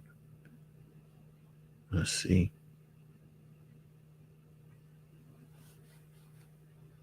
You're not going to feel good. You guys are miserable. You're not. I pray to God that he does not talk to his daughter like that.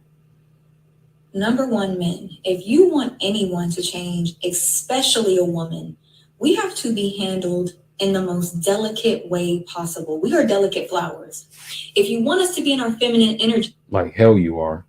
Talking to us like that is not going to give you femininity and softness. Of course.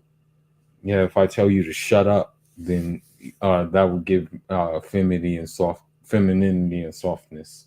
Of course, we're going to be hostile. Of course, we're going to be in our quote unquote masculine energy because we are in defense mode. We have to protect ourselves because once again, we've been proven that we are not the most protected. Now, we do have some things I'm going to talk about on my YouTube channel about holding women accountable. But there's a way in which you go about saying and proving your point. But this, men, for all of y'all who are listening, gets you absolutely nowhere with women. So y'all can take the Kevin Samuels approach and talk down to women and tell Black women this and Black women that. But I do have something I want you guys to keep in mind. You guys are the leaders. So if we are the ones that are single, if we are the ones that don't have husbands, if we are the most educated and financially stable out of between the both of us, don't you want to look yourself in the mirror just for a second? No, because we're doing the shit we need to do as men. Most of us are doing the shit we need to do as men. So no, it's a no for me. So instead of gathering a group of men on the internet, girls out there coming back here having some more sex and going over there because they're interested in so sorry for them. And now you're going to Brazil to go ruin it for the girls. Brazil didn't ruin dating in America for you. Brazil didn't ruin dating in America for you. You ruined dating in America. And now you're going to Brazil to go ruin it for the girls out there. I feel so sorry for them. You're not even realizing that you're going to a different country to go oppress the women over there because they're interested in an American man and you're taking. How is that oppression when these women are like dick policing so badly? It's sad. Like, why are they concerned? advantage of that. I don't have to give them anything. They take the bus to come and see me. They look like high-end prostitutes. Like, what? Is that a flex? Is that what you're gonna flex? Then you're having sex with the girls out there, coming back here having some more sex and going back out there to have some more sex. Oh, we know what you're about to do to them next. You're not hurting anybody here except for those Brazilian women because it all sounds so familiar. But we're not dealing with it anymore. But somebody got to deal with it, huh? Somebody got to deal with your bullshit. Why don't you just become a better guy? Why don't you just do better? Why don't you just court? Because you don't like that. That's why. Shut up. Girls properly. Why don't you buy girls things? Mm. Okay. You guys just want us to want to be married so that you don't die alone. I'm on to you. Or y'all get it twisted. The man treated me like an angel, but at the end, he still cheated. So once the relationship was over, I went to this. Okay, enough with her deep ass voice. She's not pretty anyway. Let's see.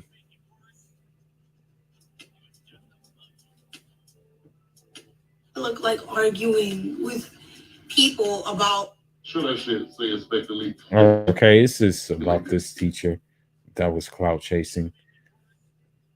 But it looks like everybody is gone, so I'm gonna end this stream. Thank y'all who tuned in, and hold the line down. We got a lot of we have a lot of ground to gain, and we shall gain it, inshallah. Assalamu alaikum and Jarama.